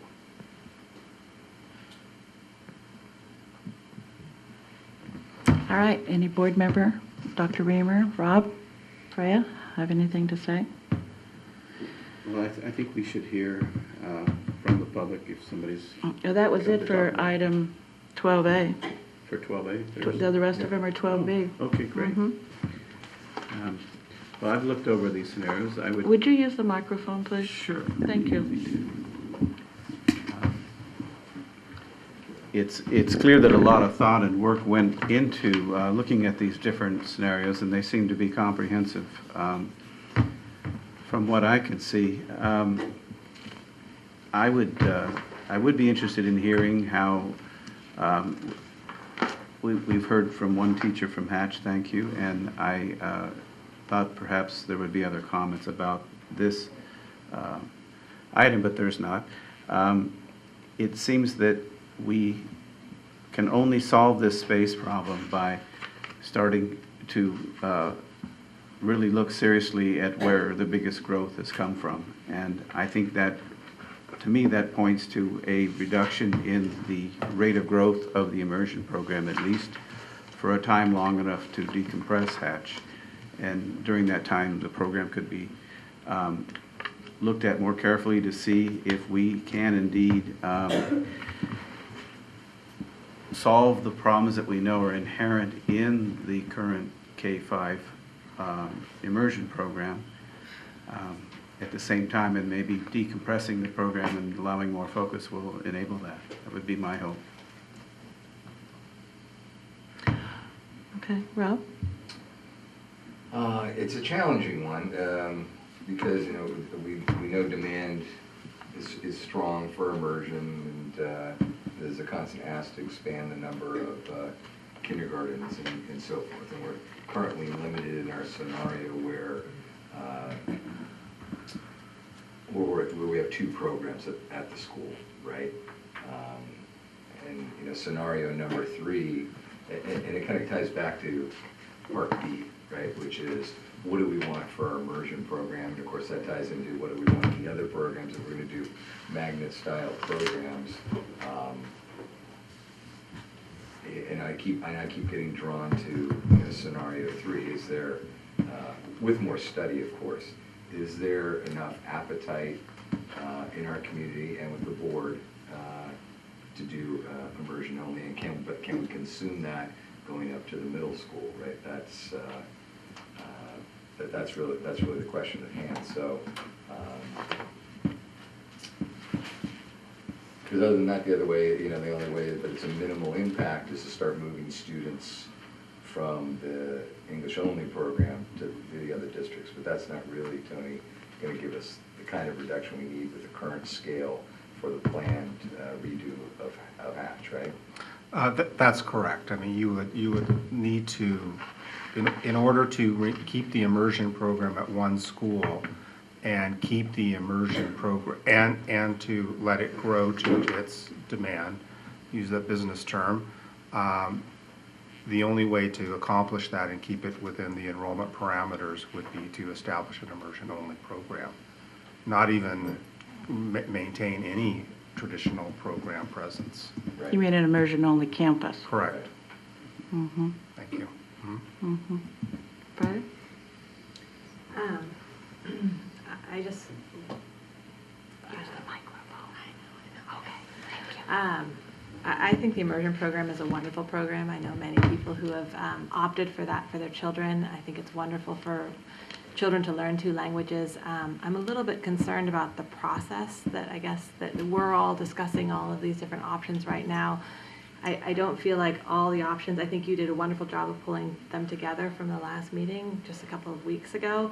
But I also feel like there has to be a process of kind of more of a community group that comes together. I know we've tried that the last couple of years and it hasn't worked. And so I guess my frustration right now is that I feel like there's so many different factors to all of these, and there's so many different opinions and different folks that we maybe haven't talked to or heard from on a lot of these different options, that it's really hard for me to say one way or the other, this is what I really want or this isn't. I can understand the need for maybe an immersion only. If we could just throw everything up and start all over again and begin in the very beginning, maybe you would say immersion just be on one school site. But that's not what we have right now. We have immersion coexisting with an English-only program where there's 250 students in that program, and they live near there, and that's their neighborhood school, and there's an expectation of that. And some of the emails that we've been getting in the last couple of days say, it'd be really fair and great if we could have all the immersion kindergartens, everyone who wanted immersion to come in and do it, and we could have English only, and anyone who wants their neighborhood school do that. But then the numbers are at 800, and you can't have an elementary school where there are 800 kids running around in the playground and in the cafeteria. And so I'm just really, I feel caught between a rock and a hard place. I think the immersion program is really wonderful. And I think that having an English-only option at Hatch, which is the main elementary school in Half Moon Bay, the one nearest the closest, largest, population of homes, and probably where if there's going to be expansion, the expansion in houses is probably also going to be down here. It's really difficult to say this is the only option you would have.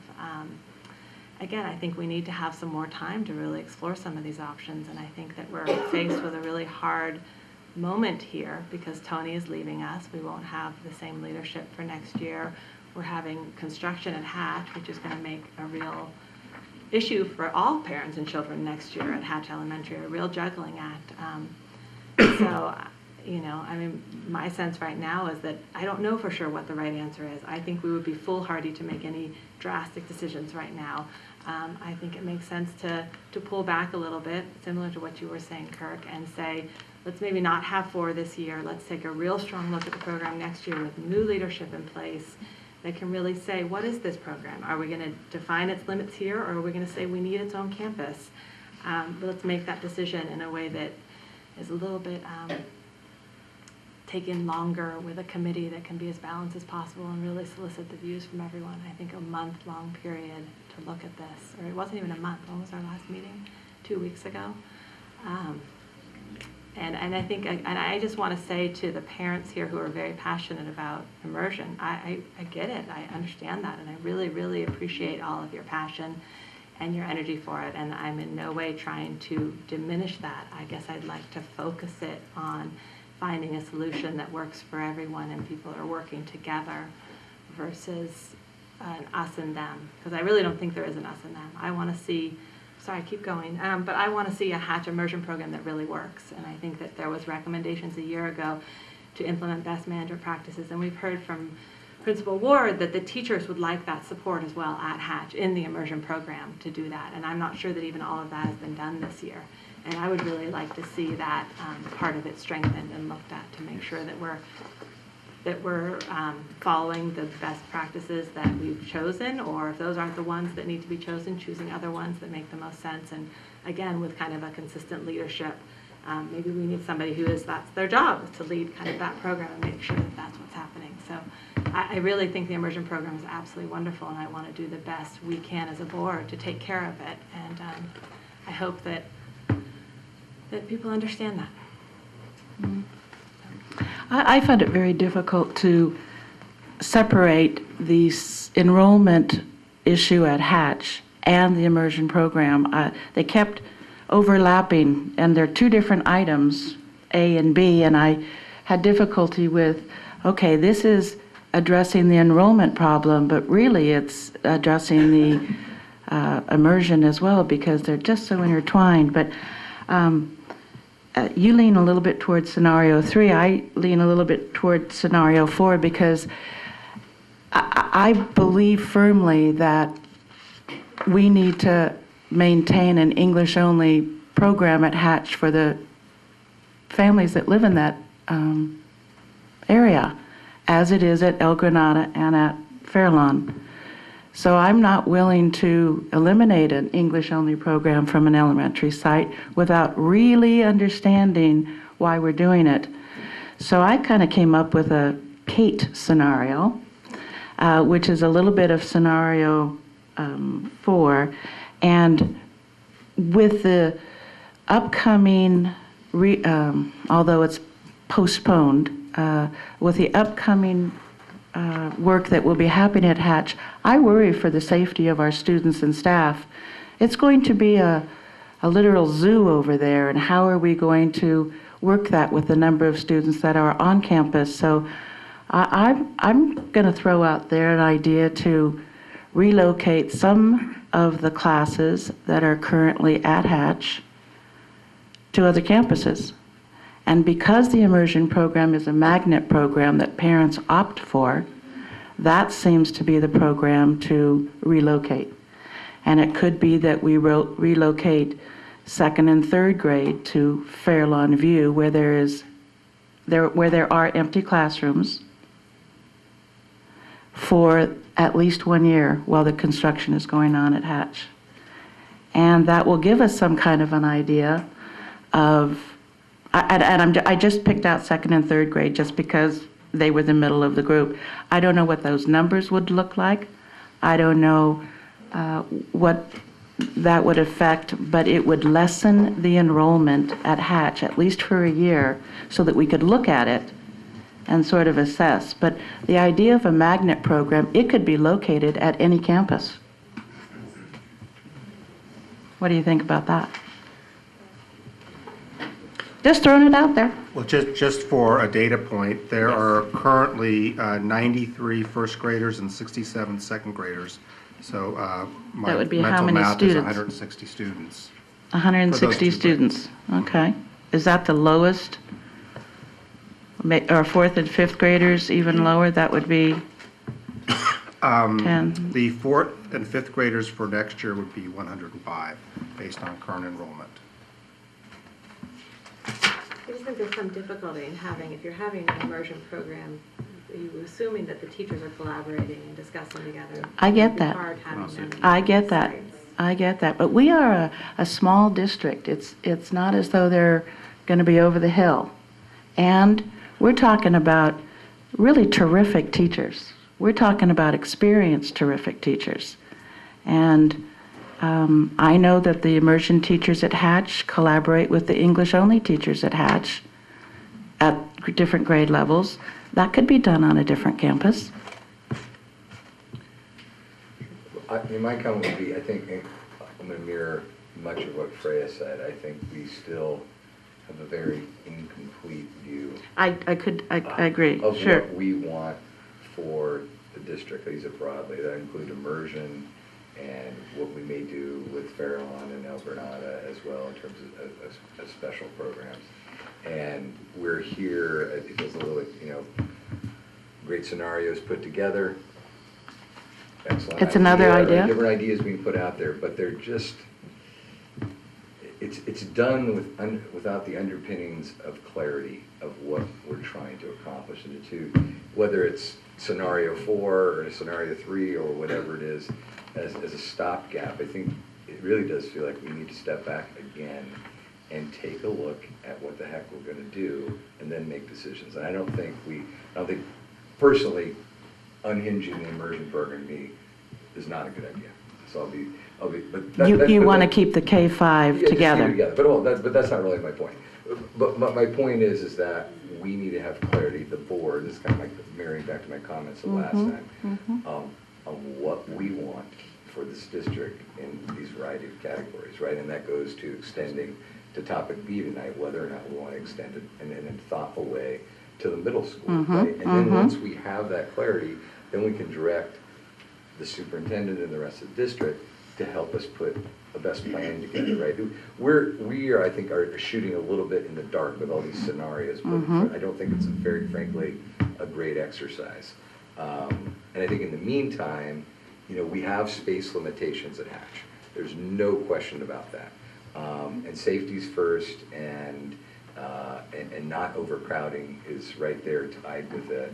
And I think while we're doing reconstruction, we do need to limit the size of the students on the campus in the meantime without making any of these changes in a knee-jerk manner, and give us some more time, which I'm not thrilled about, let's be frank, to figure out a sound strategy. Because as we sit here, I don't feel like we have a strategy. We have, so the reason why I am looking at it's scenario 1 is that the point of it is to reduce the rate of growth of the population at Hatch. It's overpopulated now, and if we do not reduce the rate of growth, we're just going to make the problem worse, construction and everything else going on.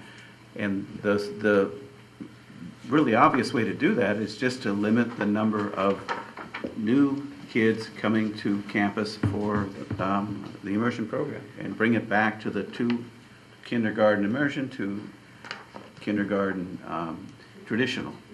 And that will give us a little more breathing space while we step back and decide what this program is going to be and whether it also can live up to its potential in that interim time, whether it can heal itself, if you will. We know there are problems in the program, in the way that the level to which kids are learning or acquiring the curriculum which they currently have. Okay, so now we're doing A and B sort of, again, it's just sort of. Well, the scenario 1 is a 3 kindergarten Yeah, but we're. scenario or 2? It's both. It's 2 and then it says 3. They give numbers for both.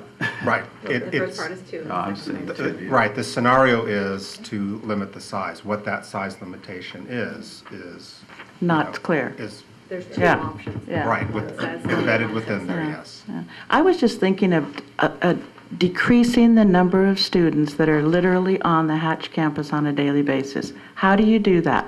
You take some of them off. Just. Do we then provide transportation? Well, the magnet program is a choice. You do not have. So you provide your own transportation. So. Well, what if that's your home school? If it is their home school, well, if it's their home school, we run into a problem. Perhaps there could be carpooling. Students are going to be going from the Hatch attendance area, and maybe we could do some great carpooling. I don't know. I'm just saying that a magnet program could have been started on any of our campuses, and parents would have had to supply transportation.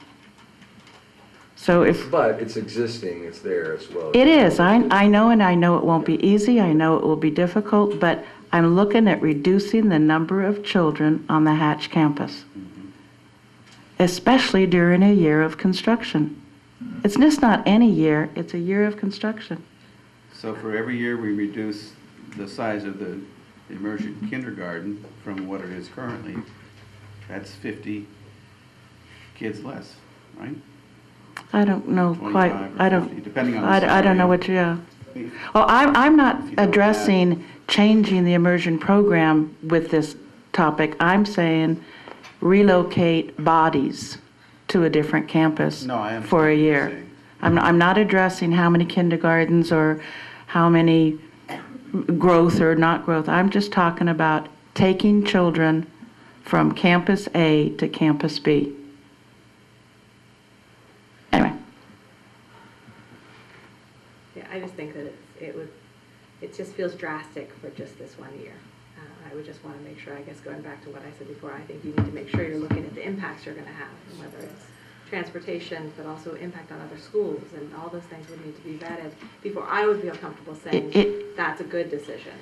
I'm just, Yeah. it was to reduce enrollment. That was just sort of my goal. It wasn't to answer all of the issues. It was simply to make it less crowded at Hatch. Right. I mean, the other scenarios, yeah. So maybe is there something we'd like Dr. Rourke to do for us, information to garner? Otherwise, what's the next discussion? Well, from my perspective, the size of the program, the size of enrollment is problematic, especially in a year leading up to construction.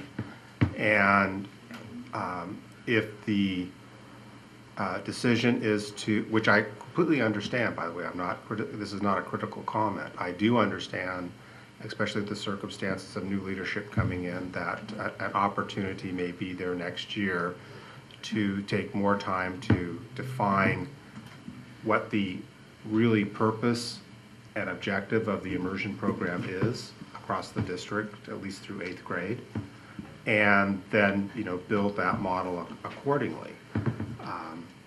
But for next year, if there is no further direction from the governing board, my decision would be to limit the size of the K enrollment at Hatch to 3 classrooms.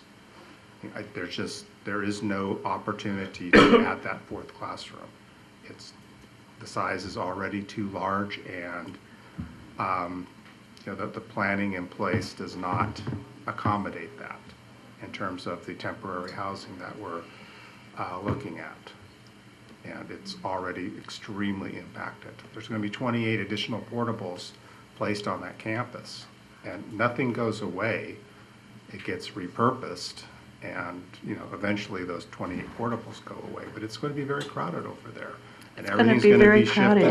Everything's going to be shifted to the south, and including parking and everything. So it's going to be a very different looking campus over there. It's going to be, I've used the term it's going to be kind of like a camp. It's not going to be a regular campus for a year, and it's going to make that even more problematic, being that the multipurpose room is going to be in the middle of a construction zone. And, there's going to need to be, there will be a safe route to there, but it's, further complicates the complexity of having, nearly 700 kids there. Are you worried about the safety of the kids as the current numbers would be? So say you limited it to 3 kindergarten incoming classes. Are you then worried? Do you think there's a need to move children out from there to another location? I believe it can be appropriately accommodated for. It's just that cohabitating the 2 programs there with enrolling all that want to be in both programs is not sustainable.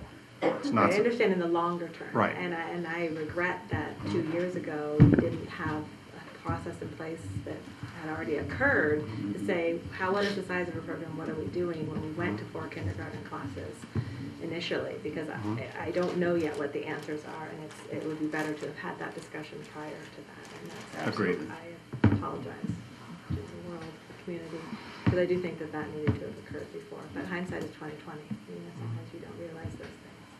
But I do think that it's been really good that over the last 2 years with your leadership, we have started looking at the immersion program more closely and the benefits that it brings to our community and the ways that it can be improved. And I think that that's really exciting. So I really thank you for taking that leadership on because it needed to be done. It's been needed to be done for a while, I think. And it's not done yet. Some things aren't finished overnight. no, absolutely. I'll just, in light of what you just shared, I'm supportive of limiting it to 3 kindergartens. That just Version for next year. that just simply limits next year's population at Hatch. 24 less kids. Well, you could go to 2. Those 24 kids might enroll at the Hatch EO program.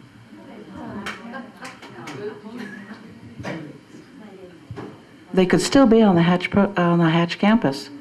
If it was their neighborhood school. If it's their neighborhood school, they could just enroll in the EO. My plan is looking better and better. Are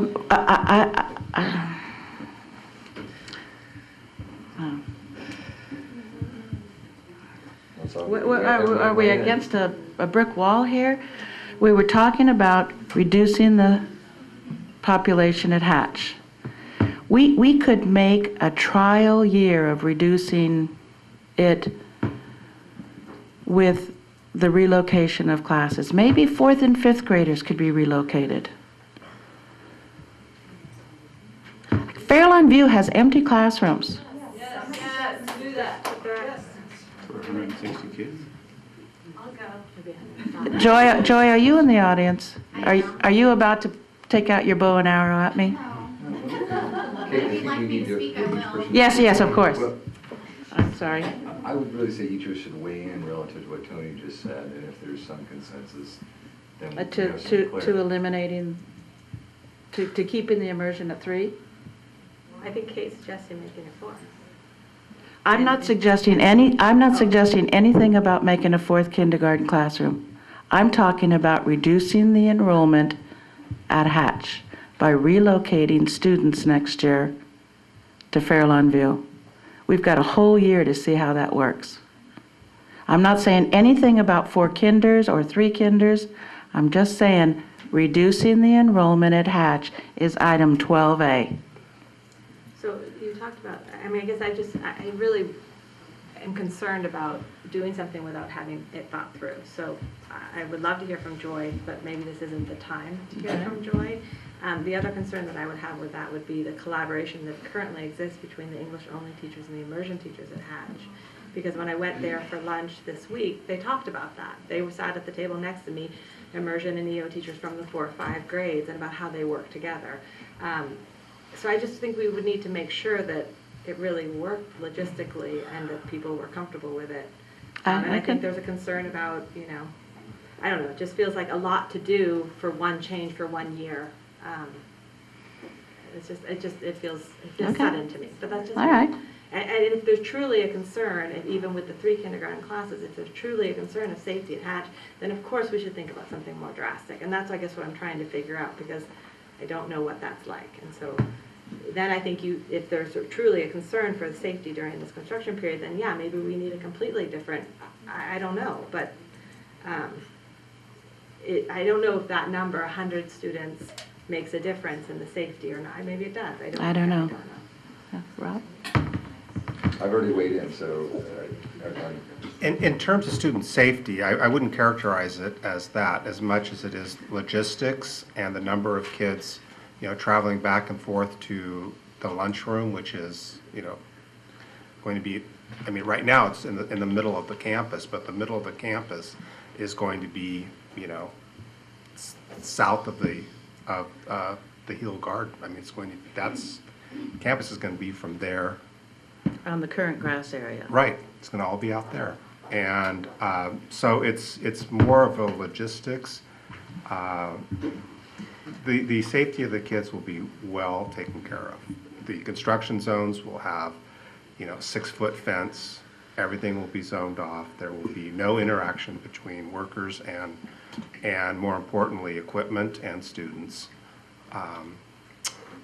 So that's not the issue, but it is a lot of kids in a very small, compacted area for 180 days. So can we place a temporary lunchroom on the campus, and would that help? One of the portables big enough to handle a lunch program? Well, other than it costing more money, but there are more than 200 kids. Hatch rotates through 3 lunches. So you do the math, over 600 kids on the campus. So you have to have a room for 200 kids at a time. Right. How big is that? That's a big room. About the size of the current multi-purpose. Yeah, Right, yeah. which is very tight.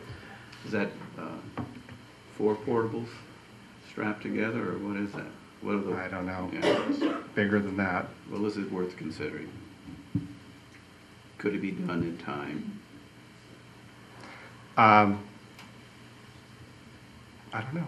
And what are you trying to solve for with that? Could you just say, I'm not following. If the access to the lunchroom is going to be a challenge in general in the campus and potentially a safety issue or whatever, are we gonna, we need to mitigate that? It's a challenge that, we've discussed with the principal and with staff, and there is a plan that's being developed to provide a corridor. We would need to make sure that we have supervision, that you don't just send students unsupervised to the lunchroom.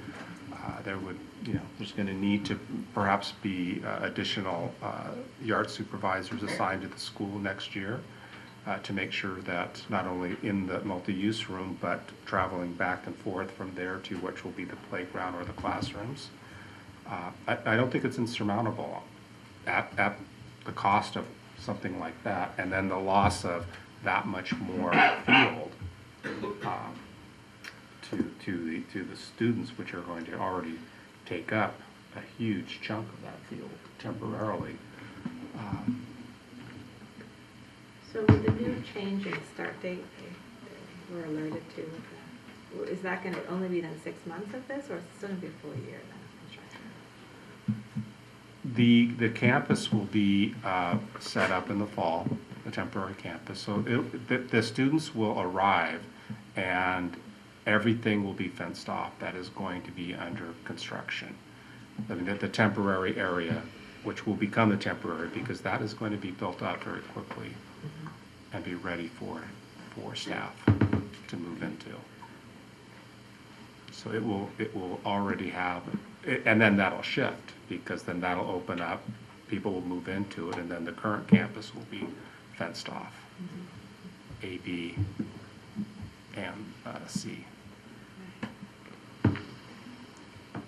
D will continue to be used as classrooms, and then at the end, that will go away and those will be demolished and the new kindergarten buildings come in. So all the temporary campus can handle the existing population as it stands today? With 28 portables.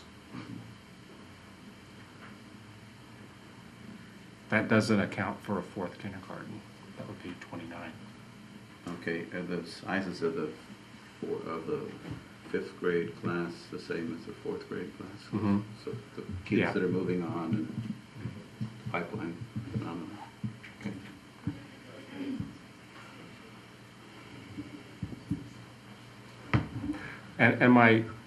So it's not just about the construction next year. It's again sharing 2 programs, continuing to build the kindergarten immersion program at 4 classrooms and nearly 100 kids a year. We're getting closer and closer to, that 900 students campus. So you're convincing me that we need to do more than a reduction of 1 kindergarten classroom. That's where I started. bring it back to 2. And it's not going to grow that fast. For a while, till construction's over, till.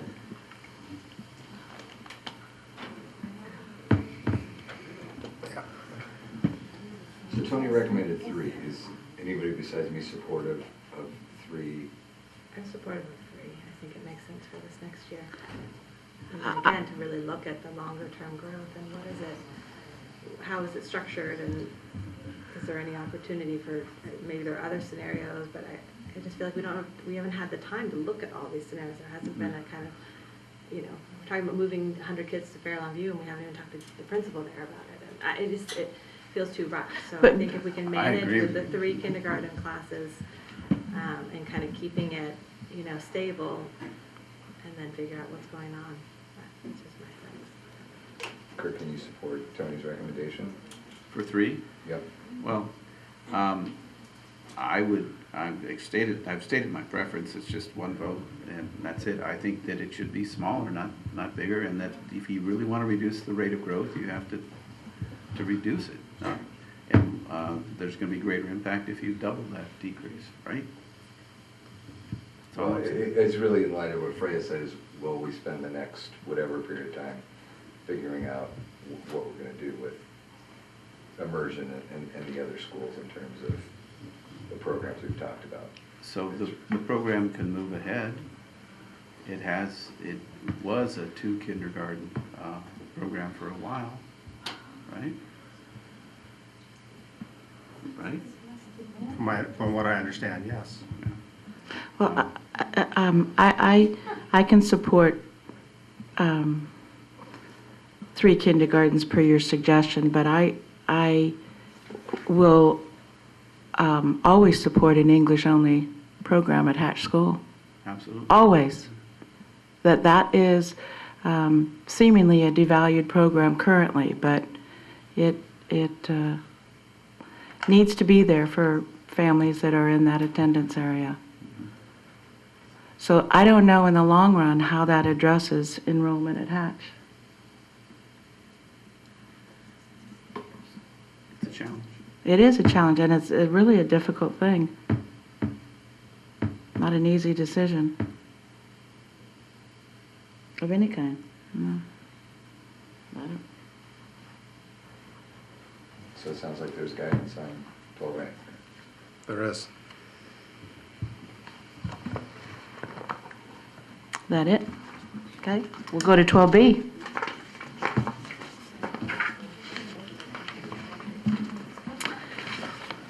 Item 12B is to discuss the district's immersion program, and there are several speakers, and in no order of priority or anything. We'll start with Joyce Hodge. Oh, wait a minute, sorry, wait a minute. I need to have Tony introduce it. I beg your pardon. Tony, item 12B. So item 12B is a continuation of a conversation the governing board had at the April 1st meeting, a special meeting that was called in part to discuss the district's immersion program.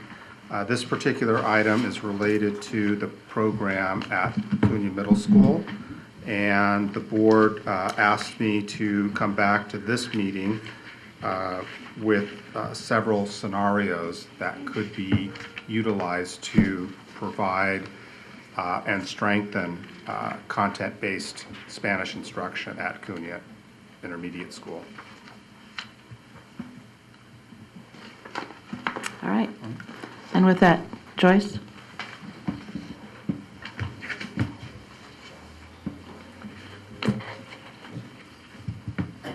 Good evening. I'm a little tired, so I hope I make sense when I talk. I'm with you there on that tiredness. Thank you for taking the time to listen to me tonight.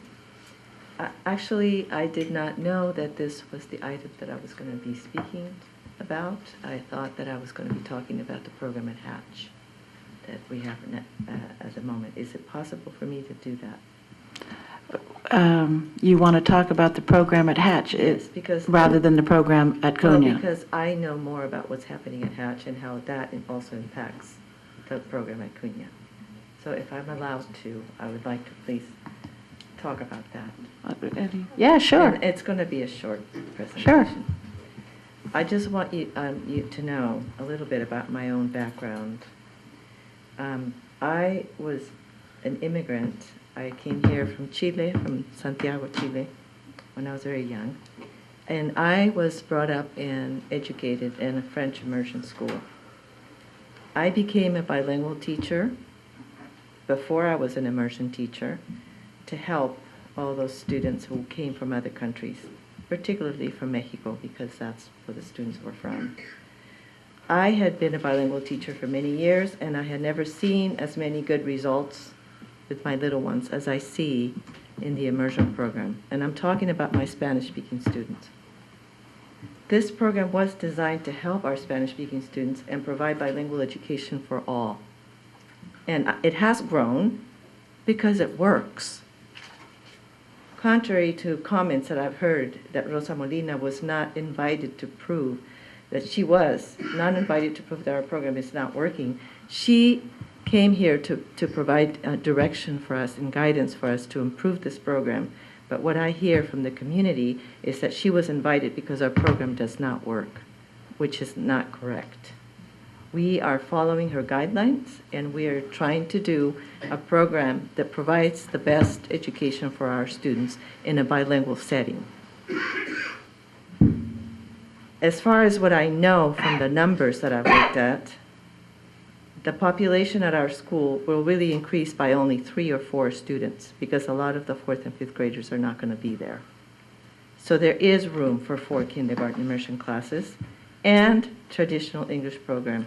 And what I would like to say is that I would like to see nobody leave, not the students and not the teachers for either program. I think we can do it all again one more year, and that would give us the time to come up with creative ideas that we can do for this district that will provide a good setting and choice for all of our students. What I hear is a proposal to undo what we have worked for many years, and it really saddens me to hear that. We are currently busing from Moonridge close to 110 students who we are busing to Fairlawn View. This was decided many years ago to restructure our district. Why can't we do something like that in the future and provide choice for our students at different school sites? And that choice could include a very good, which we already have, traditional English program for all the students who want to be in those programs, and a very good immersion program for the students who want it. I don't believe that reducing our program is the answer. I believe that what we're doing is we're closing our eyes, shutting our ears, and pretending it's not there. And I'm speaking in a very emotional way because this is what I hear. We want to close our eyes and pretend it's not there and it's going to go away. It is not going to go away. Our community wants an immersion program, and I think they deserve to have one. And I'm here because I know that a lot of people are afraid to be here. They're afraid for what they're going to, because they're afraid to speak because they're in the immersion program. They're afraid of what's going to happen if they're up here giving support to the immersion education. I am here to give support to my students and my community members who believe in this program. And I hope that when you make a decision, you make a decision that benefits everybody. And I'm not excluding the traditional English program. In fact, I'm supporting it. The teachers that I work with are all wonderful teachers, and I don't want to say anything against that program because it is good. But I also want you to know that it feels really bad for all of us immersion teachers to feel like every time you walk, there's an immersion sign on your head, and you represent that program. And because of that, you have to tippy-toe around and pretend it's not there. It's not going to go away. So I leave you with this thought. Please don't do anything next year. Keep it the way it is. Keep our 4th kindergarten classes in immersion, because there are 4 full kindergarten classes signed up. completely balanced. You're going to exclude 24 students who may not come back and go to the English-only program. I can guarantee that half of them will not. So I'm asking you, and this is my own thought, and I'm just urging you to please make a decision that includes everybody again next year for our school. Because the way I see it, there's only going to change 3 or 4 students. That's it. And we have room for all those students again. So I don't know, but those are the numbers that I got from the office. Thank you for listening to me. Joyce, before you go, can I ask a clarifying question? Sure. When you said it feels as though it's being undone, what is that reference to? The immersion program. What I hear. What is being undone to it? When I hear that we're going to go back to 2, because that's one of the recommendations for one of the board members, that we need to go back to 2, it's like going back 100 steps to what we had before and excluding the community members who want to have the kids in a choice program. And choice program meaning they have a choice to be there. And I thought that our district wanted to give choice to the community members to be in different programs, and that they were looking into other kinds of programs that would be choice programs in other school sites. And I thought that was a wonderful idea, if we could have a district that offered choice. Thank you. I just needed to have some clarification there. Thank you. You're welcome. Thank you very much.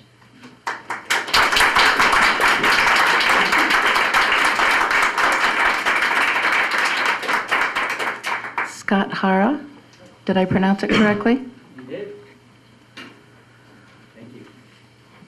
So I'm actually going to present on the funding of the immersion program as a whole, not just for Cunha School or for Hatch. I'm going to try and draw a fuzzy line between the funding and how it may affect housing values and such things like this. It's kind of a big data problem.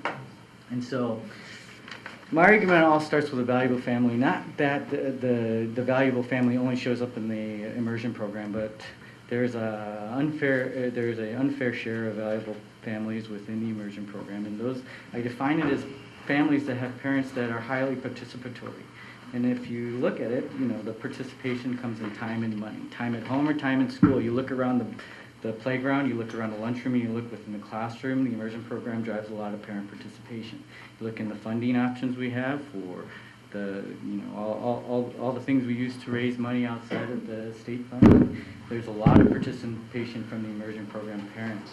And there's plenty of research that points to parent participation in successful schools. And there's an easy way to rank a successful school. It's with API. I don't believe in API, but it's the easiest data I could pull down to find out what successful schools look like, and we fall in around the mid-700s for API scores. There's a demographic within our school that comes at 900. And if you go through the California schools, there's 10,947 schools that publish API scores. The top 10% are 900 and above. So we have a segment of our school that is high performing. And if you look at those high performing schools and the neighborhoods that are supporting it, they're all high value neighborhoods throughout California. If we zoom into the Bay Area, we look at areas that support schools that are 900 and above. Areas that have scores of API of 900 support housing values that are at about $1,000 a square foot. Areas that support schools that are about in the 700s, in the mid 700s, support houses that are valued at about $500 a square foot. So the 30% difference in the API value, which is the measure of success, which I don't necessarily believe in, shows that highly successful schools increase the value of your house, right? Interesting. Or vice versa.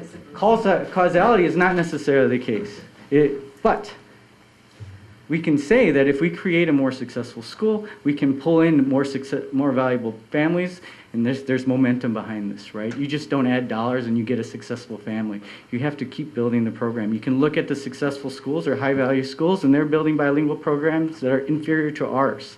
They see the value, they know there's momentum behind it, so they start adding money, and eventually it turns into something that's more valuable to the community. This is hard to argue with real facts. But what I want to say is that I work with a lot of mid-market companies, and there's young families starting out, and they read the Huffington Post and the journal Science and the journal Nature, and they've read all the studies about bilingual education, and they see the value. The value may not turn up in API scores, but the value is in something that research has proven that bilingual students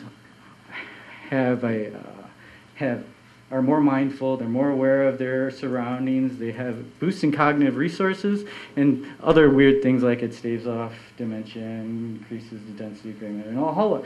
They see this, and that doesn't always translate to API scores. But if we increase the value of our school, we see through API scores, highly successful schools as measured by API scores, increases the value of our property.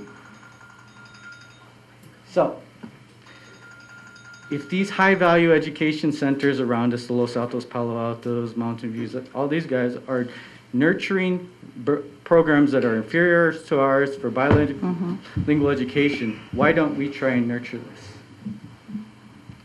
You want to wrap this up? Yeah, I think I should. So, make it. Make it good? Make You're it good. putting a lot of pressure on us. I'm sorry. I'm sorry. The fundamental idea is we want to nurture this. We want to grow this. There's momentum behind it. We want to push it in a positive way, not in a negative way. The funding benefits affect the whole community, not just the participants of the immersion program.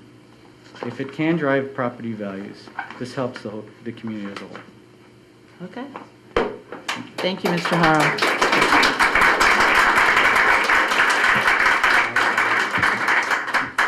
Amy Risk.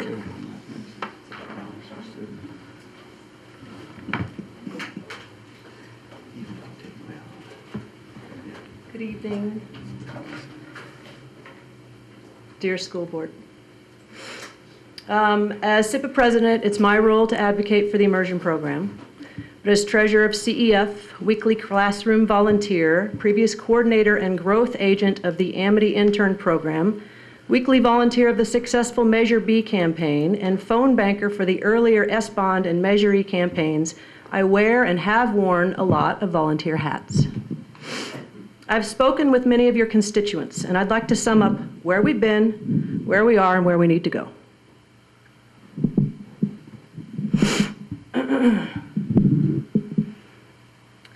"304 immersion parents responded to the district survey this spring. 83% of them, 87% of English speakers, 75% of Spanish speakers, let you know that their goal is the goal of biliteracy for their children. This is the same goal as stated on our website. But we are not achieving this. We want the program to be good for everyone.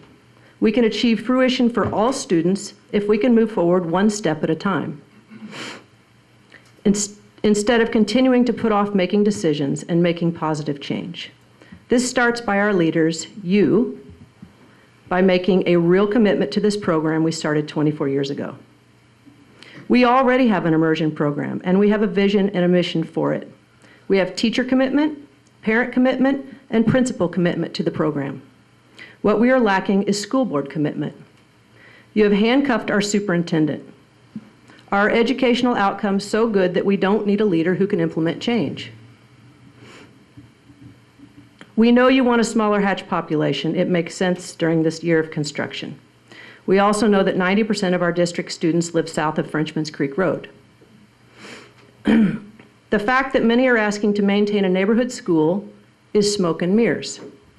Moonridge doesn't get to go to their neighborhood school. Main Street kids don't get to go to their neighborhood school. For whom is Hatch a neighborhood school? There are only 20 kindergarten kids registered for the traditional English program at Hatch this fall, 3 of which want to go to Kings Mountain. 97 kids want a spot in the immersion kindergarten program. 60 of those are inside the Hatch neighborhood. So we have 17 kids that want to go to the Hatch traditional program, and we have 60 kids in the Hatch neighborhood that want to go to the immersion program.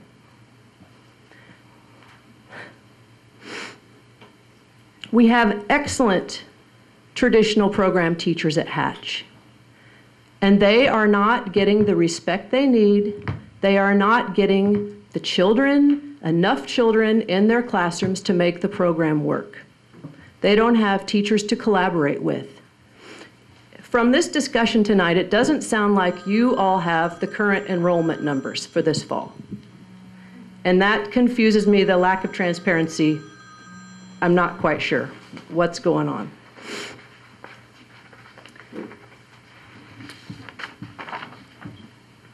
If we limit to 3 immersion classes for this fall at Hatch, we will force splits with the traditional programs starting with K1 all the way up. So the kids starting will be forced to be in a split class for 6 years. This is not a successful program for our traditional students. This is not a successful model. We simply need to look at the numbers. If we allow 4 immersion classes at Hatch, our numbers, and nothing else changes, our numbers at Hatch go up by 7 children. There's all this discussion for 7 children. Kate, I liked your idea. You have a great idea, and I really appreciate you coming forth with out of the box. For 1 year, let's move our 4th and 5th grade to another site. That's a great idea. We will have to work about transportation. We do have some families, some of our Hispanic families that are crucial to the program that are going to need some help getting to another site. Rob, your idea of a sound strategy and commitment by the district, that's exactly what we need. So what we need is to decide to meet the demand for this year to continue this great program. Maybe temporarily, 1 year, move some kids to another site. We could move the traditional Hatch program and our amazing, amazing kindergarten traditional teacher that's going to get 17 kids, she could have a full classroom on another site. If we have 4 immersion kinders at Hatch and we do nothing else, then the traditional program at least gets full classes all the way up. We're not forcing splits. So I beg of you, before you make any decisions, you need to look at the hard numbers on enrollment. Because it's a simple decision if you look at those numbers. And it just doesn't seem like you have them in front of you. We're not asking for anything special or extra. We're only asking for the program for what it's supposed to be. This fall, the minimum commitment at Cunha should be Tony's 0 period enhanced, but truly enhancing it by providing a curriculum to our 2 Cunha immersion teachers and supporting them. Sending them to the dual language conference this summer would be a start.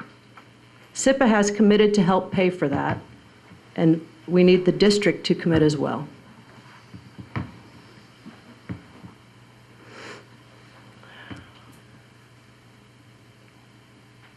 You ready to wrap it up?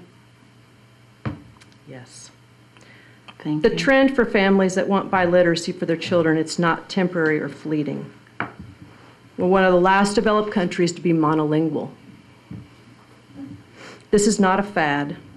We need to be able to communicate in other languages with other cultures, and that demand is growing rapidly. So thank you for your time. I know you are all volunteers, and you all work very hard, and I can appreciate that. So thank you. Thank you.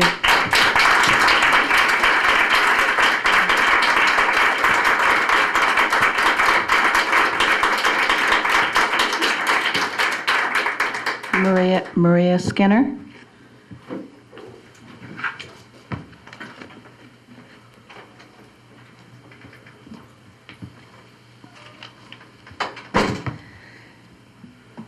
Distinguished members of the board, Superintendent Rohrig, and fellow teachers and administrators.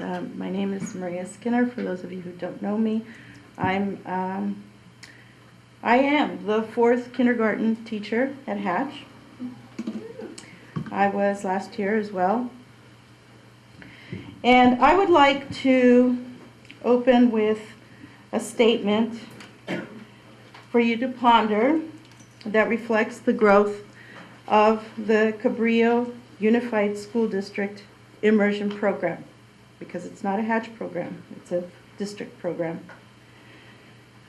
You can't hold back the tide.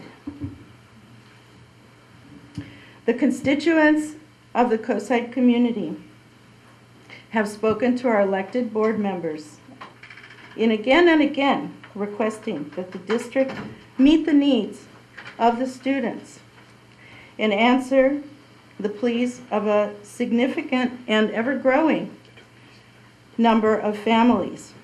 These families are Spanish speakers, English speakers, and from many other diverse backgrounds who value bilingual education, are passionate, and want to make a commitment to the Cabrillo immersion program.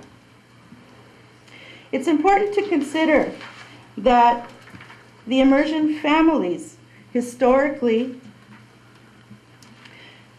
have been highly supportive of the many enrichment programs at Hatch and in the community for the benefit of all. I would respectfully like to request that the immersion program be represented at our summer school program, that a fourth kindergarten become a permanent class as our community has demanded for several years now, and that the immersion program at Cunha be aligned and strengthened to become a core offering. By reducing the program, you would be doing a disservice to all of those families in our community who have chosen Cabrillo Unified largely because of its magnet immersion program that has yielded so many high-achieving students for several years now. It also makes little sense to split what is the majority of Hatch teachers and split up siblings in a very inconvenient way who all attend Hatch. It would also disrupt the integrity of the immersion program, teacher interaction and communication, and moves progress backwards quite a bit, I'd say. Just thinking off the top of my head, moves it backwards 10 years. And irresponsibly tears down 24 years of dedicated teaching and a program that has become highly valued, not just around here. People come from other areas to support our immersion program.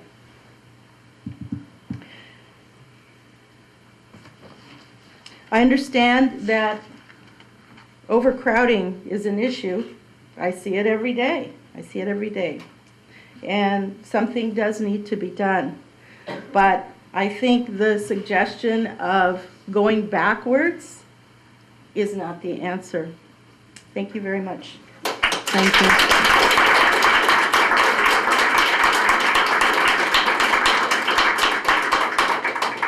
Mike Alifano. Thanks for fitting me in. Mike Alifano, 660 Magnolia Street. I am a board member with CEF as well as a Boys and Girls Club, Measure S oversight and Measure E oversight, but I'm speaking as an individual, as a parent tonight. The decision that you guys have, or the discussion you're having tonight is a tough one, and I feel for you, and it's hard to make the perfect decision. I agree with Freya in that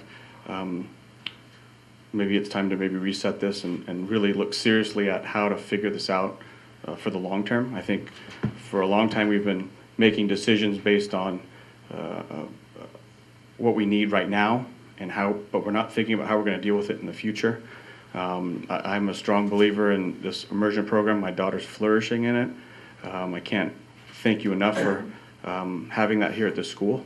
My son will be starting soon, and I'm worried, but he's also a sibling, so I'm not as worried. But I'm worried really for the rest of the community who supports this program. I like the ideas that President Livingston had put out there, and that I think you have a group of parents who are willing to drive wherever to have their kids in this program. And I think that maybe moving fourth and fifth up to a different location temporarily to bring the numbers down and keep things working well is acceptable. And I like that you're thinking kind of outside of the box, different than what the scenarios are listed. But I do think more community input is needed to make a decision. And I would hope that we would keep a fourth class. I think, you have a lot of parents here that are for the immersion program. And, I'm so happy that we have it here, and our homeschool really is over and we're right here in town on Main Street. So I do support in the future possibly having this as an all immersion campus.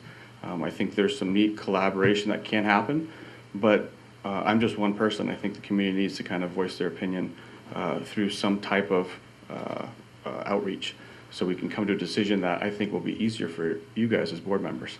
And again, you're volunteers, and I thank you for everything you guys do, and have a great night. Thanks for my time. Thank you.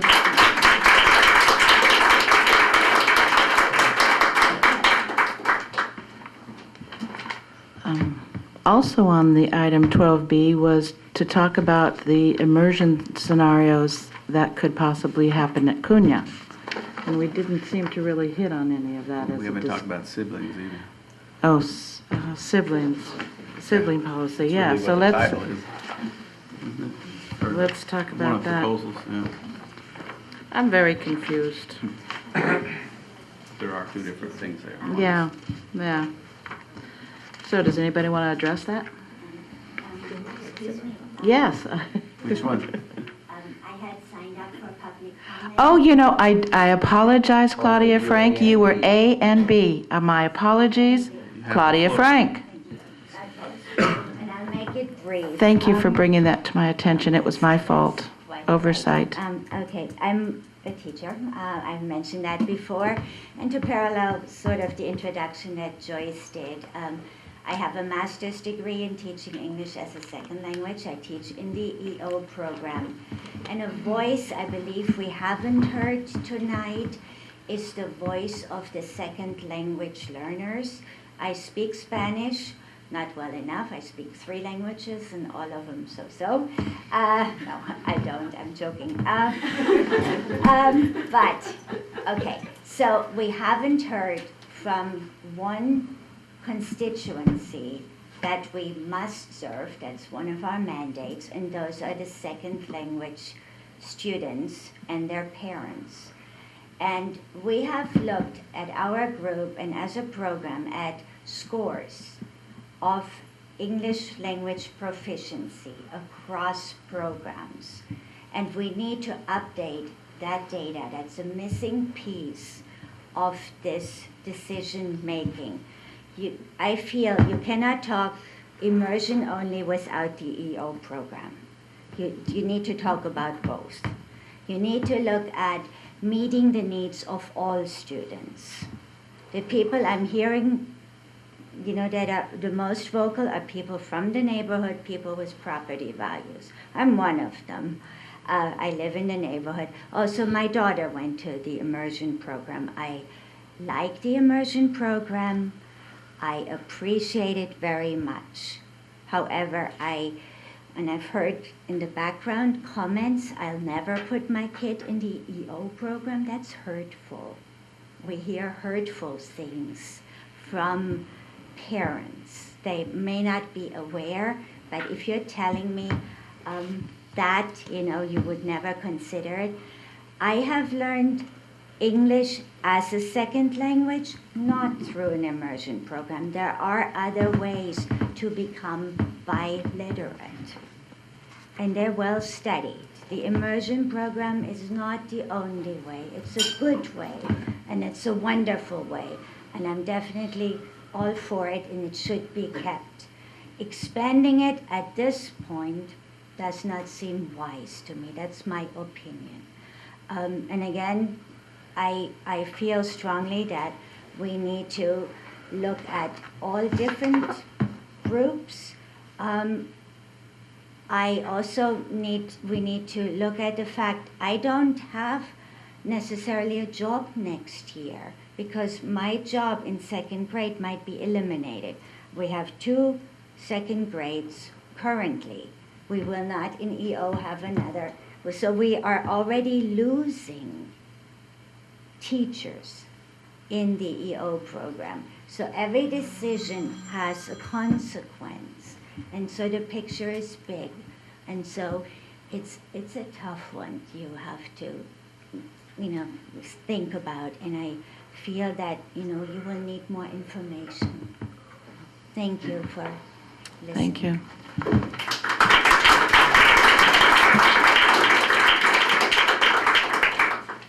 I'd like to reiterate that these are discussion items. There's no action being taken on them. This is our second or third go-around as a discussion item, and as a board member, and I'm not speaking for my colleagues, but I think there's a lot more discussion that needs to take place, and maybe we'll just go from there.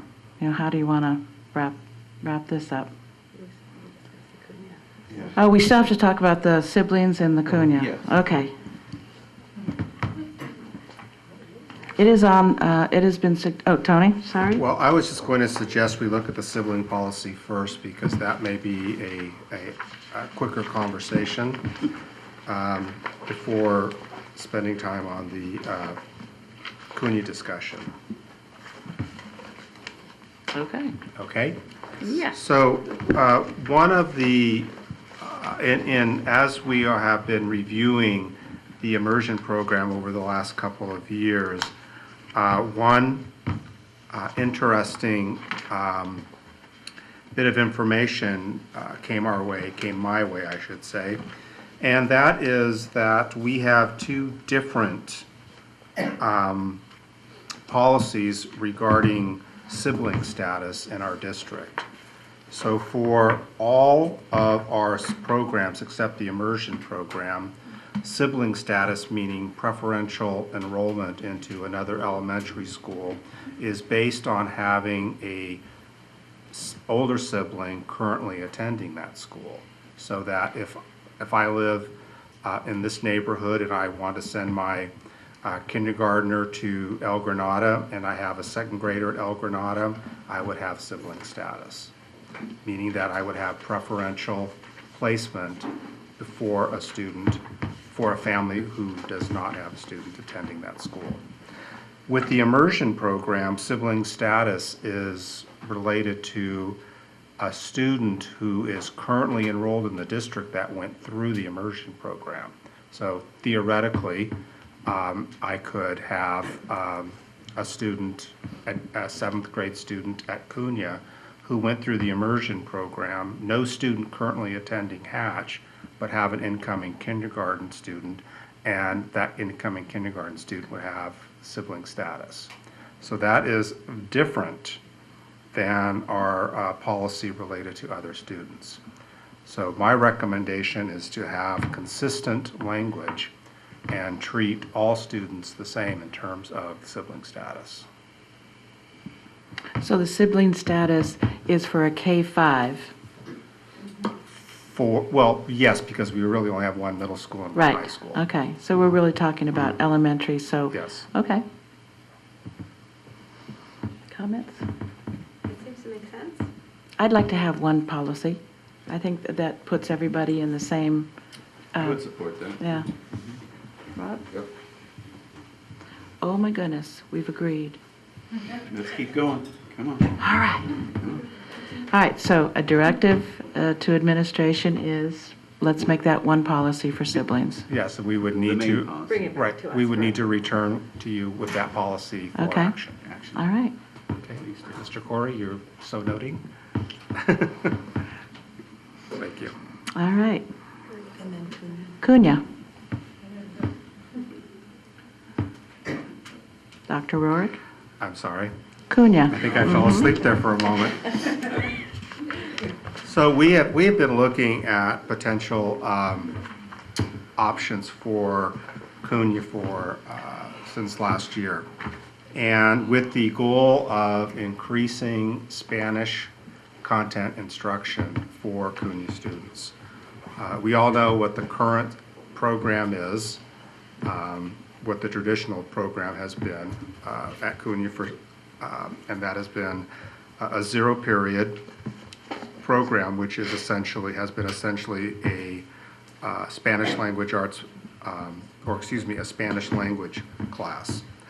And there have been some issues with that program prior that were fixed for the most part regarding students who were not yet reclassified being removed from the program. But with zero period PE, we've been able to fix that. This year, we amended the program slightly to encourage more content-based instruction in literature and in social studies. And that has been somewhat successful, but really hasn't risen to the level that where the potential is due to really a lack of resources that have been provided and support. So that definitely would need to be improved. The gold standard, related to research and Rosa Molina's recommendation, of course, is 3 periods of content-based instruction in Spanish. Well, it's 2 periods. It's a Spanish language arts and it's another content area, social studies, science, for example. It becomes a 3 period at CUNY because the language arts and the reading are combined into a core classroom. So any look at that under the current configuration would require the English language arts and the Spanish language arts to be combined, and then another content area for Spanish instruction. We do know that we do not have concrete assessment. This is another issue that we've discussed in terms of assessing our 5th graders, or really at any grade level, consistent assessment of Spanish fluency, which really needs to be fixed and changed for next year. But we know from our CUNY immersion staff that incoming 6th graders do not have the Spanish language fluency to really handle the full content of a Spanish class 100%, for example, social studies. Erin O'Connor Brown, who has been teaching in the immersion program for more than 10 years, has stated that it would require about a 70% dumbing down of the curriculum in order to teach 6th grade social studies 100% in Spanish, or there would need to be significant bridging with English in order to present the same level of content that other 6th grade students would receive in social studies. So that's an issue. And part of that, we believe, will be rectified as the program at Hatch receives greater support and resources to ensure that we are producing students out of 5th grade that are ready for 6th grade content in Spanish. We're not there yet. So therefore, reviewing all of the recommendations here, my conclusion, and I guess a recommendation, is that what is best for students at Hatch at this point in time is to create, at CUNY, for CUNY. The current 5th graders going to CUNY. Exactly. For these groups of kids moving into the program next year or in the near future, that we have an opportunity for them to engage, rather than throw them off the deep end and put them in a content-based class to sink or swim, which I would not recommend. Rather have an opportunity for them to parallel the content that they are receiving in English in social studies, perhaps in science, perhaps in literature, in the reading class, to parallel that same program in a class that provides that in Spanish. So that if they're reading a particular novel and deeply writing and reading and processing that novel in their language arts class, their reading class. They could do the same with that particular novel or work of nonfiction in the survey class. If they are doing studying the ecosystem, if they are studying whatever component of the social studies curriculum, there could be parallel content and instruction solely in Spanish. This way, the students would not be losing content, and they would be able to bridge the content that they are currently working on in their English-only classes in a Spanish class. I believe that that would be the best scenario for CUNA at this time. I mean, there are ways, a couple of ways to look at that, and that is that the zero period becomes that survey class, which is really what we attempted to do this year, but to do it better.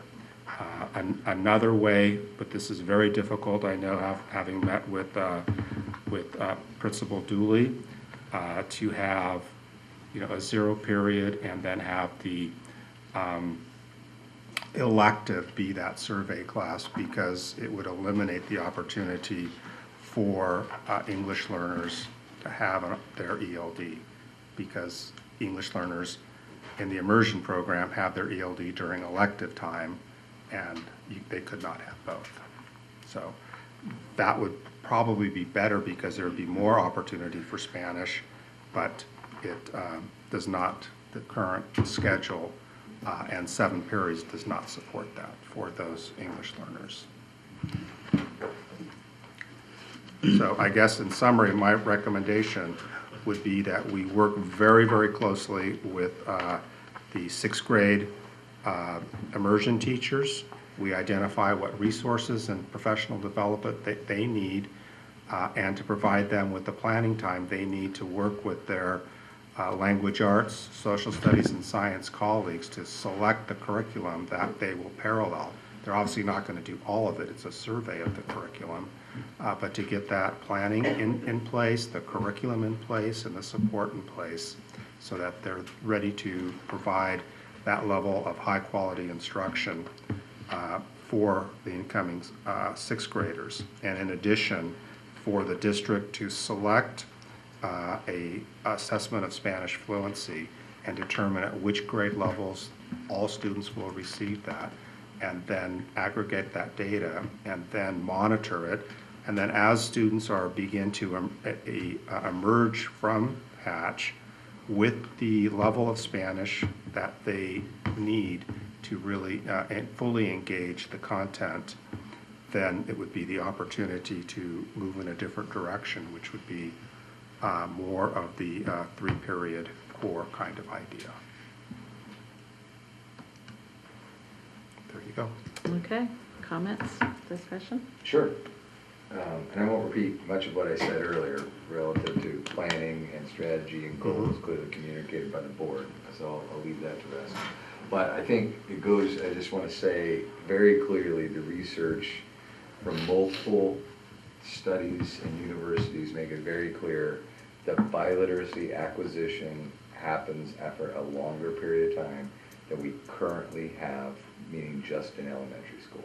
And that if we're going to have a full biliterate immersion program, we've got to take it through middle school.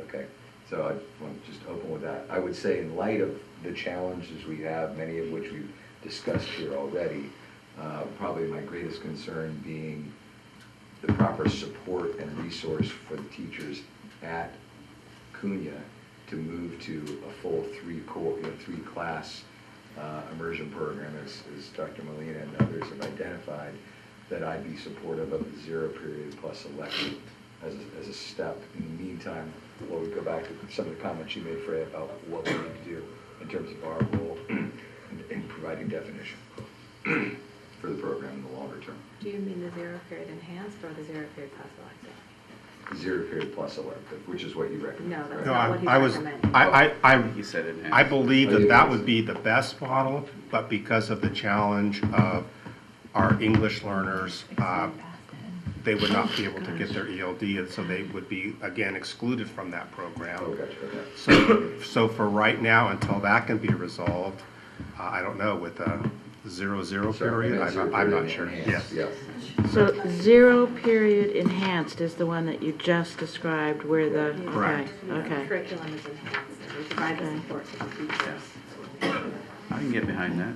Okay, before we go any further, I need to have a motion to extend beyond 10 o'clock. I would love to make that motion. Would somebody love to second that motion? All in favor? Aye. Aye. Student? Do you want to really go past 10, Irma? All in favor, the motion passes 4-0 plus 1. So that's my comment. I thought I'm zero- sorry, I Zero did- enhanced is fine with me. I think it's a good solution for next year.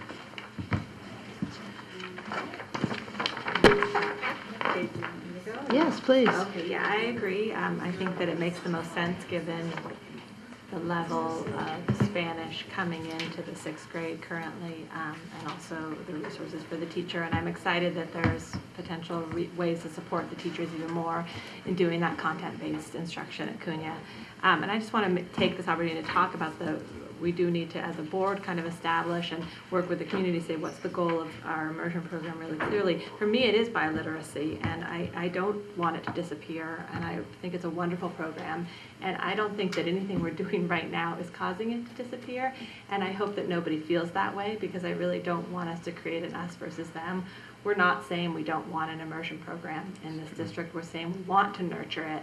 And sometimes for me, nurturing is not just about growing immediately, making it bigger, and not thinking about what all the other consequences and how to do it best is, but nurturing is taking the time to really look at a program, which we've done over the last couple of years, and we will continue to do as we define what those goals are and how we implement it in this district. So I hope that people hear that in terms of it's really not us versus them, immersion or not, at least it's not in my mind. It's about how we best move forward and support this wonderful program that we have. So that's just one to throw that in. Well said. Wow. 0 enhanced, I guess. We're looking at for CUNY next year. Bring that back. Very good, thank you. Do we send there, or do we have more? I believe that's it, is that? No, the rest of it. Oh, gosh, no. We've got one more discussion item, Rob, and it's 12C, and it's to discuss school security and surveillance. I'm excited about this. All right. Well, at the request of the governing board, we put this item on for open discussion among the board members. And also included in here is our current policy. At this time, I believe the only operative surveillance cameras we have in place are at the high school. And so this is an opportunity to, especially with the modernization and Measure S program in place, an opportunity for the board to have a further discussion about potentially expanding the use of surveillance cameras to enhance safety and to minimize vandalism and graffiti. Yes.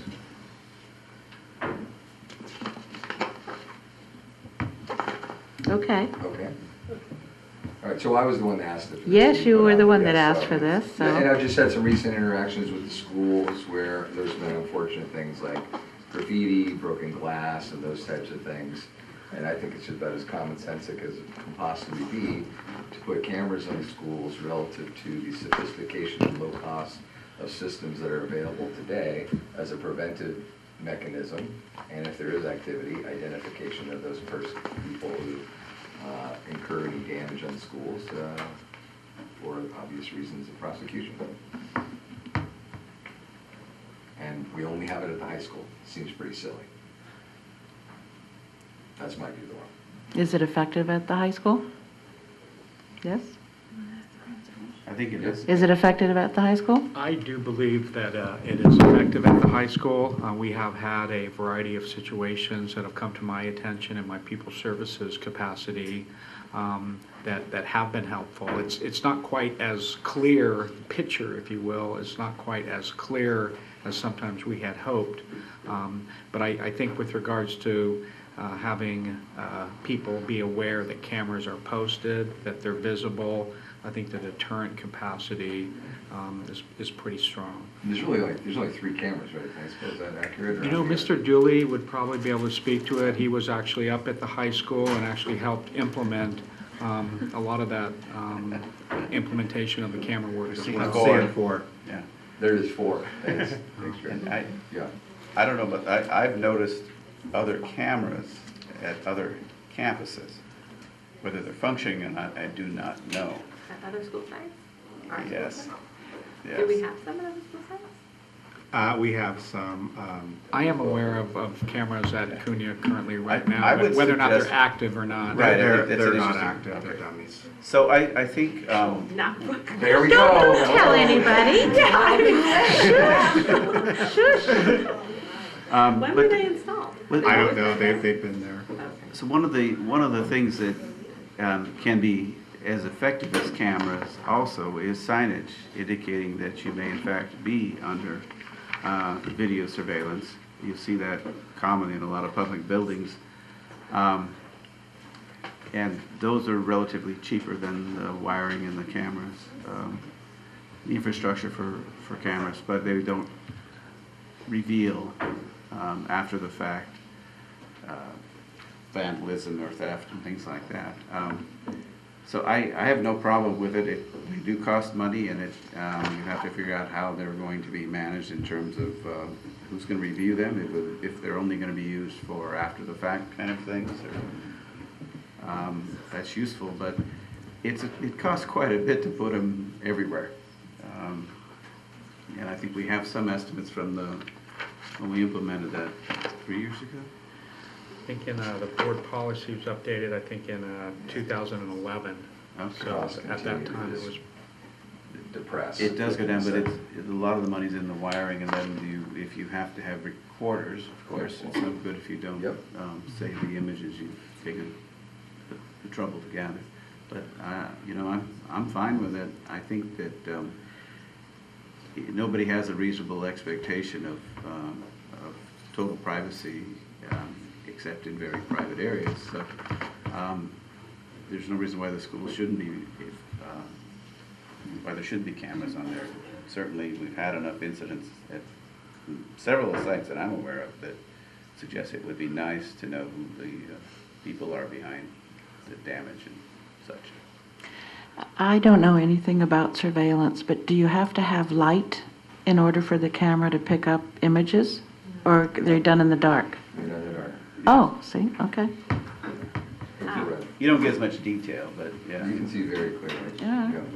It was fun reading this policy. I don't know if you guys remember when we Oh, did I this do. policy before and Yeah. made all of these changes. So it was kind of fun seeing it again and reading it now 3 years later. I mean, I think I'm not at all opposed to it, but I think there's a whole process that we did lay out in our policy. So it was, in consultation with district and site safety committees to go through the site safety plans and, so I would want to make sure that if we would like them to be explored at the different sites, that the site principals do the process that we've laid out so that it's really clear. And I think one reason why we laid out this process in our policy was so that the deterrent effect would be its most substantial, because once you've gone through a process of thinking about whether or not it makes sense to have it as part of your safety plan or not, then it's starting to get out there, people know that it's there, and then those communications to the students and to the staff and all of that are done. So I don't have a strong feeling one way or the other. I think we should defer to some of our site leaders in terms of when they're looking at their site safety plans, tell them we think this might be an option they want to consider, and let them kind of figure that out at the site level, how it makes sense. That's how I would like to suggest versus us saying for sure we want. It's just that would make me feel more comfortable to come back to us and say, yes, this is really would help us. We've gone through this process and seeing from our site safety plan that it makes sense, then I think that gives us more sense of the usefulness of it. And they'd also, the people at the sites have a lot better idea of what area might be best watched.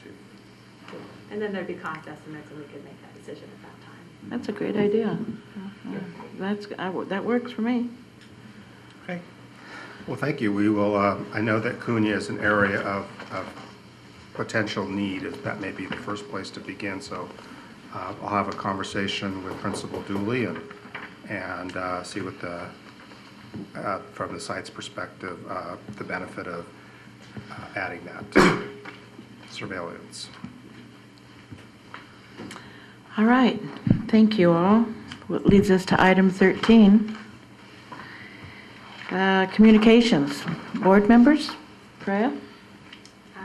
I just want to reiterate again, I hope people feel like, I do feel like we provided leadership on the immersion program by asking Tony to look into it, by taking time to look at the committee reports, asking questions, and we will continue to do that. It's not something that we are planning on ignoring or hoping goes away. We want to make sure that this is the strongest it can be, and really appreciate all that it's done already and all the wonderful students who have come out of it, both at our middle school, our high school, and beyond. So I just want to reiterate that I think it's a valuable part of our community and our district, as all our other programs are. And I think that there's work to be done too in enhancing some of those other individual site programs, and look forward to tackling that probably in the next year. Mr. Pepper, Dr. Reamer? You know, it has been a busy month. Both Rob and I spend a lot of time talking with principals or the folks at Leadership Associates organizing the search for the replacement for Tony, since he has decided to leave us. And that's taken up quite a bit of time. It's a process, though, that is underway and is going well. You should be getting an email shortly with the next step. And it's something that we would hope to not have to do, but the process is moving forward, and we're looking forward to completing it in late May, early June, or at least some of the bigger steps in that time frame. Otherwise, some interesting conversations with Mr. Ward at Hatch the other day about things at his site, and also at the high school. One of the undercurrents that I think is concerning is there seems to be a very a problem with teachers and principals understanding what their budget is, what monies they can spend, and knowing that, and soon enough ahead of time that they can make expenditures for things that they've identified as a need, and it's been agreed to that the funding will be there, and then the funding isn't there. Things are not happening, even though it said it was approved and you could do it, and at the end of the year still nothing has happened. And I've come across some different areas where teachers have expressed frustration with that process, and I hope we can fix that. And, for the coming year. Okay. I just have to share with you that I met with Marina Frazier, who sits on our Half Moon Bay City Council, at her request, and she had asked me as board president and to share with you asking for support for the new library. The city is very involved in the plans for a new library, and her thought was that the school board would be an excellent partner to support that venture, and that reading and books were important to us and to all of our schools and staff. And I assured Marina Frazier that was true. And so at some time in the future there might be an opportunity for us to go public as the governing board to support the library. And I didn't commit to anything, but that was an interest of the city would like to work with the school district on that venture. You know, I would like to say that the library is a very busy place, and we have our students of all ages, all kinds of kids there on a regular basis, and it serves a very important need in our community. I think the expansion to provide more space for that so that adults can use it as well, because it's a tough place to get into at certain times of day, and that's actually a very good thing. especially with so much going digital these days, that there still is this need for physical space and tables and access to computers. It's an important part of the community, and I hope we can all support that as a board, vocally. Irma? Up at the high school, next week on Wednesday, April 29th, there will be a blood drive, starting around 8, 9-ish, up to 2. And it's open to the community for walk-ins, so if you know anyone that'd like to donate blood. Would you use the microphone? Thank you. What day and time again? April 29th, next Wednesday.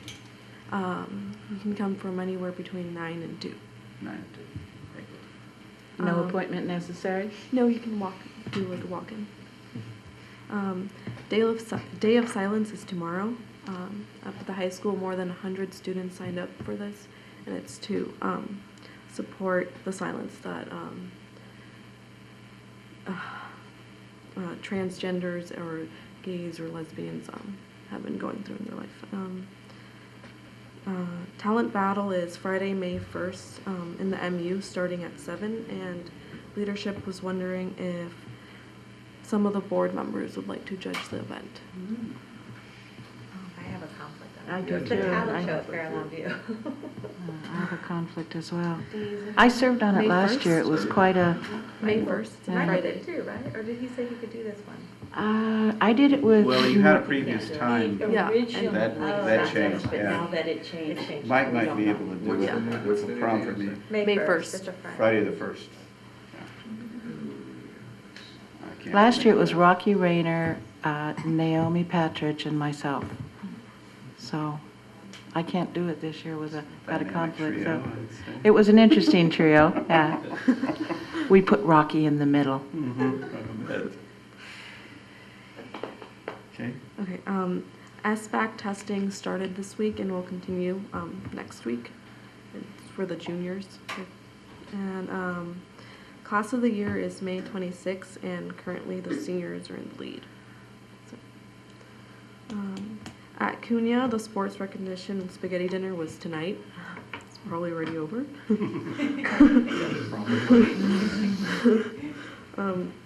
The honor roll field trip is heading to Santa Cruz Beach Boardwalk tomorrow. Smarter balance assessments are beginning on Monday, next Monday for Cunha. And at Hatch, all classes through PE received a soccer ball through a program called One World Play Project. They have a new heel teacher, former John, and he's currently working with the classes now. Last week, they had an assembly this week, the Amazing Science Whiz Show, and next week they'll be having an author visit their campus and read to the kids at Hatch. And during Earth Day, students celebrated through a program, Cool the Earth. That's it for today. Thank you. Thank you, Irma. Can we dismiss her? Absolutely. Irma, go home. Thank you. Thank you. Dr. Rohrer? Yes, just a very brief update on our LCAP process.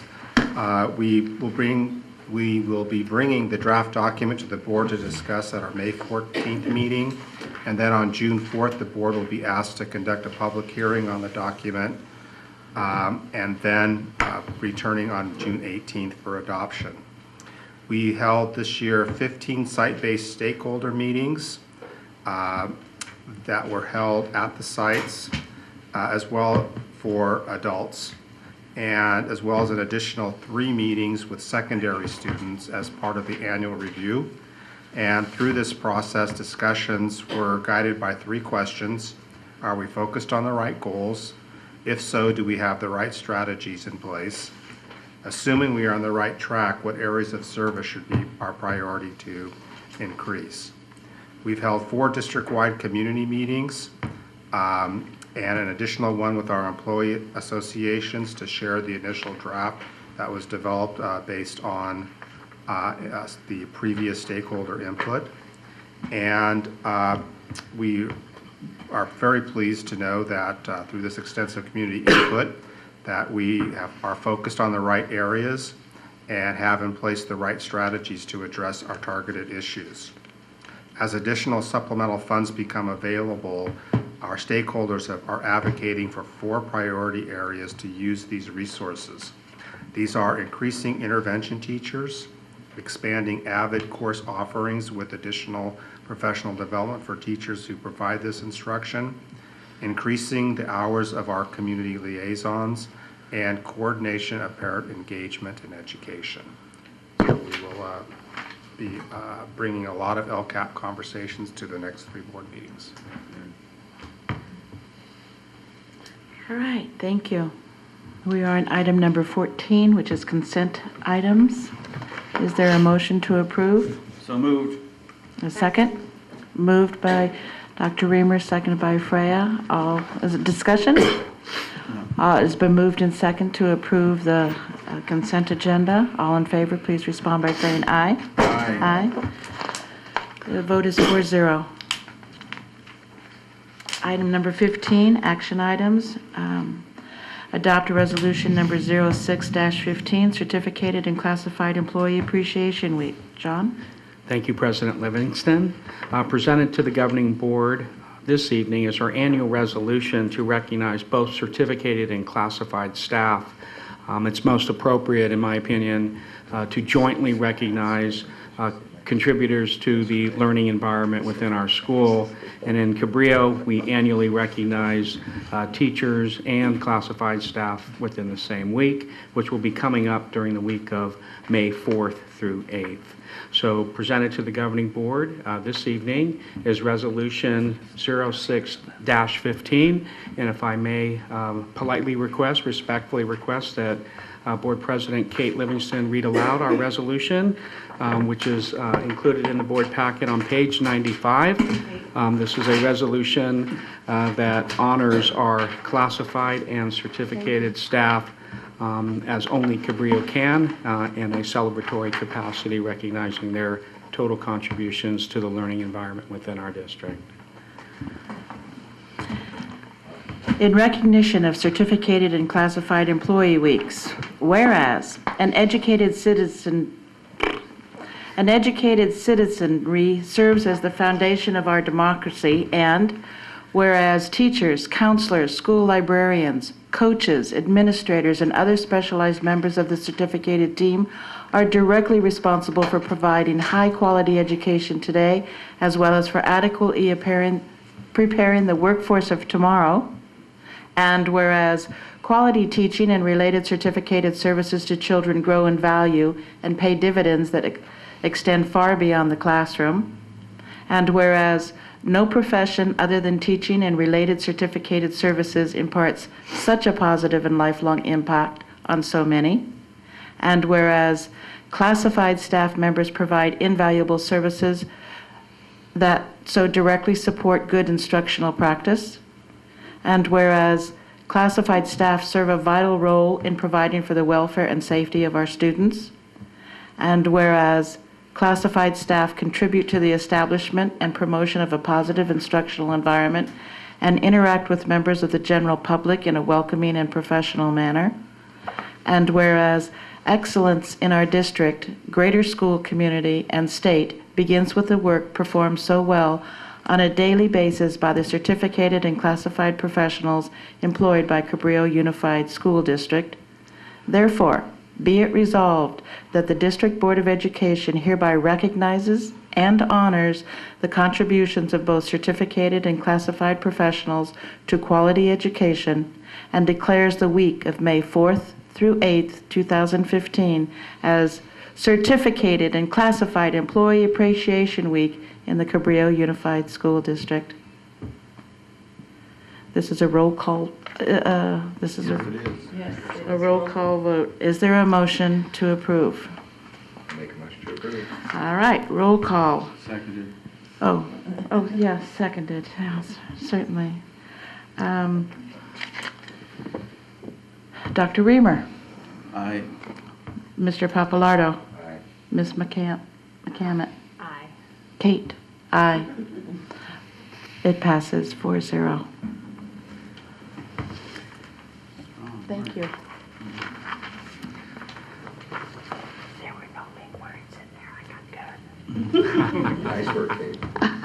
We're on item B, approve the Cabrillo Unified School District and Cabrillo Unified Teachers Association negotiated agreement for 2014-15.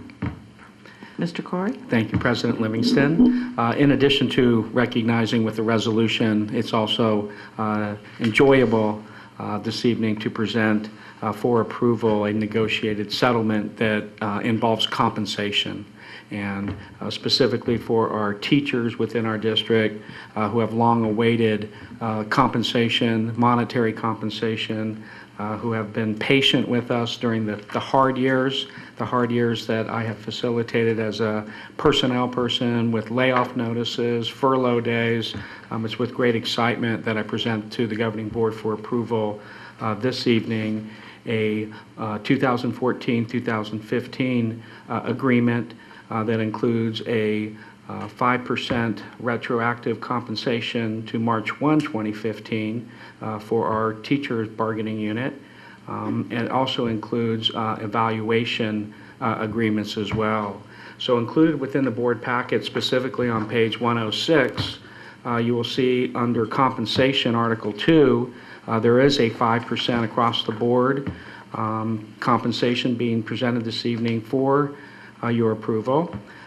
Secondly, there is the elimination of a calculation grid that is included within the salary schedule that we have agreed with CUTA to eliminate. Importantly, number 3 on board packet, page 106, there's an important statement that we have discussed with CUTA that this salary increase will have an impact on the revenues available for negotiations for 15-16. The 5% is a number that we were able to agree with our negotiating team. The initial request for 8% compensation came from CUTA, and we landed on 5, but we were very insistent on number 3 on page 106 that this would have an impact on any compensation moving forward, specifically for 15-16. Under number 4, you can see that we've added nurses to the bargaining unit, and that's listed accordingly.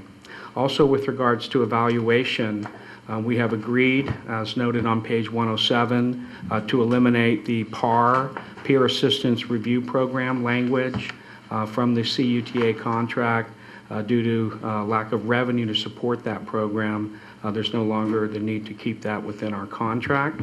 Also listed under evaluations on number 2, we have agreed with CUTA at our request to create a separate evaluation system for nurses, librarians, counselors, speech therapists, and teachers on special assignments. We're currently using the evaluation tool in a universal capacity for all CUTA members. We feel it's appropriate to develop a separate evaluation tool for those aforementioned teachers within the bargaining unit. We also listed on number 3 are going to be engaging in a process with CUTA starting next Wednesday where we will develop an evaluation rubric that will be used in the evaluation process, and we're excited about our mutual agreement to develop that in a collaborative capacity. And finally, under number 4, we'll be updating not the 6 listed standards for the teaching profession, but also adding specific elements under the standards. An additional 8 elements will be added, and we're also finally going to work collaboratively with CUTA with regards to the creation of a lesson plan template. And that is something that our administrative team feels would be an important addition to the evaluation process. So presented to the governing board this evening is the CUTA compensation and evaluation language as ratified by CUTA. And I would like to thank the CUTA bargaining team, specifically Mike Putnam, the chief negotiator, Tom Cox, the CUTA president, as well as Kathleen Wall, the vice president, Sue Bolton, also serves on the committee, as well as Andy Boyson. And we've also been working collaboratively with the new CTA rep, Michelle Washington, and we have a good ongoing rapport with her as well. And we are in current process for negotiations for 15-16, so there may be additional contract language items coming to the board for approval at a later date. Is there a motion to approve the Cabrillo Unified Teachers Association negotiated agreement for 2014-15? Sure, motion to approve? Second? Second. It is a discussion. It's been moved and second that, Just excited. Great news. okay, where was I? It's been moved and second. All in favor? Aye. Opposed? No. Passes 4-0. Item 15C, approve the Cabrillo Unified School District and California School Employees Association and Management Confidential Negotiated Agreement for 2014-15. And also presented to the governing board this evening, we have a historical Me Too provision in practice within our district for CSEA management and confidential employees as well. We only have compensation listed, and that is the 5% increase. You will see the tentative agreement we reached with CUTA or CSEA listed on page 125, which does mention the 5% retroactive as well to March 1st, 2015, and also the exact same language that the parties jointly acknowledge that the foregoing salary increase will have an impact on revenues available for negotiations for the 2015-2016 school year. And I too would like to thank CSEA President Stig Lin and the CSEA negotiating team for working collaboratively with the district team, which I should also commend Dr. Rourke and CBO Crystal Leach, our negotiating team, as well as Greg Danis for working collaboratively as well. So presented to the governing board this evening is the same compensation, 5% retroactive to March 1 for CSEA, management, and confidential employees. Is there a motion to approve? So moved. Second? Okay, discussion? Also good news? Yes. It is moved and second to approve the California School Employees Association and Management Confidential Negotiated Agreement. All in favor, please respond by saying aye. Aye. Opposed? Passes 4-0. For clarification, who was the second? That's me.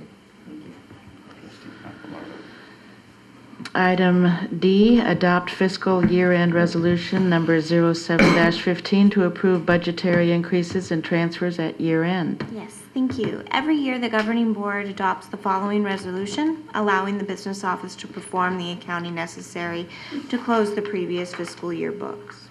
By adopting this resolution at this time, the business office does not have to call a special governing board meeting to accomplish these tasks. I ask that the board adopt the fiscal year-end resolution number 7-15 to approve budgetary increases and transfers at year-end. Thank you. This is a roll call vote. Oh, motion. Oh, gosh, motion. Motion to approve? Thank you. Second? Perfect. Discussion? All right, roll call vote. Dr. Reamer? Aye. Mr. Pappalardo? Aye. Ms. McCann? Aye. Kate? Aye. Passes 4-0. 15E, adopt fiscal year-end resolution number 08-15 to approve appropriating ending balance to reserve. Crystal? Again, this resolution, by adopting this resolution, it prevents having to call a special governing board meeting to accomplish the following tasks: to establish a reserve account and appropriate any funds that are not already appropriated. I ask the board adopt fiscal year end resolution 8-15 to approve appropriating ending year balance to reserve. Thank you. Can I ask? Yeah. Crystal, is this the way we have been doing it? Or- Yes, it's standard Same year way end. we've always. Yes. Okay. Great. Thank you. This is a roll call. Oh, is there a motion to approve? So moved. Second? It's been, Second. Okay, thank you. okay, roll call vote. Fred? Aye. Bob? Richard? Aye. Kate? Aye. Passes 4-0. Item number 16, future board agenda items. There must be some. We're going to receive updates on the Common Core, strategic planning, district technology plan, and approve some policy maintenance updates. Sounds good. Item 17, future events, dates, and requests. April 27th is a music committee meeting. April 29th, a big lift meeting. Yay, Dr. Shuck? Yes. Have we committed to going to it? Are you asking for? Invitations came out. Mm-hmm. May 4th is the Big Lift orientation. May 4th, did I say May 4th? May 5th is the Chamber Education Committee meeting. May 11th, Kent Awards celebration dinner for Mr. Cox and the Cunha students. That'll be a fun evening. And May 14th, we'll be back here, regular board meeting. We are now going to return to closed session at 10:26. Is there, oh, I don't have to do a motion. Shut the gavel. Oh, I love the gavel.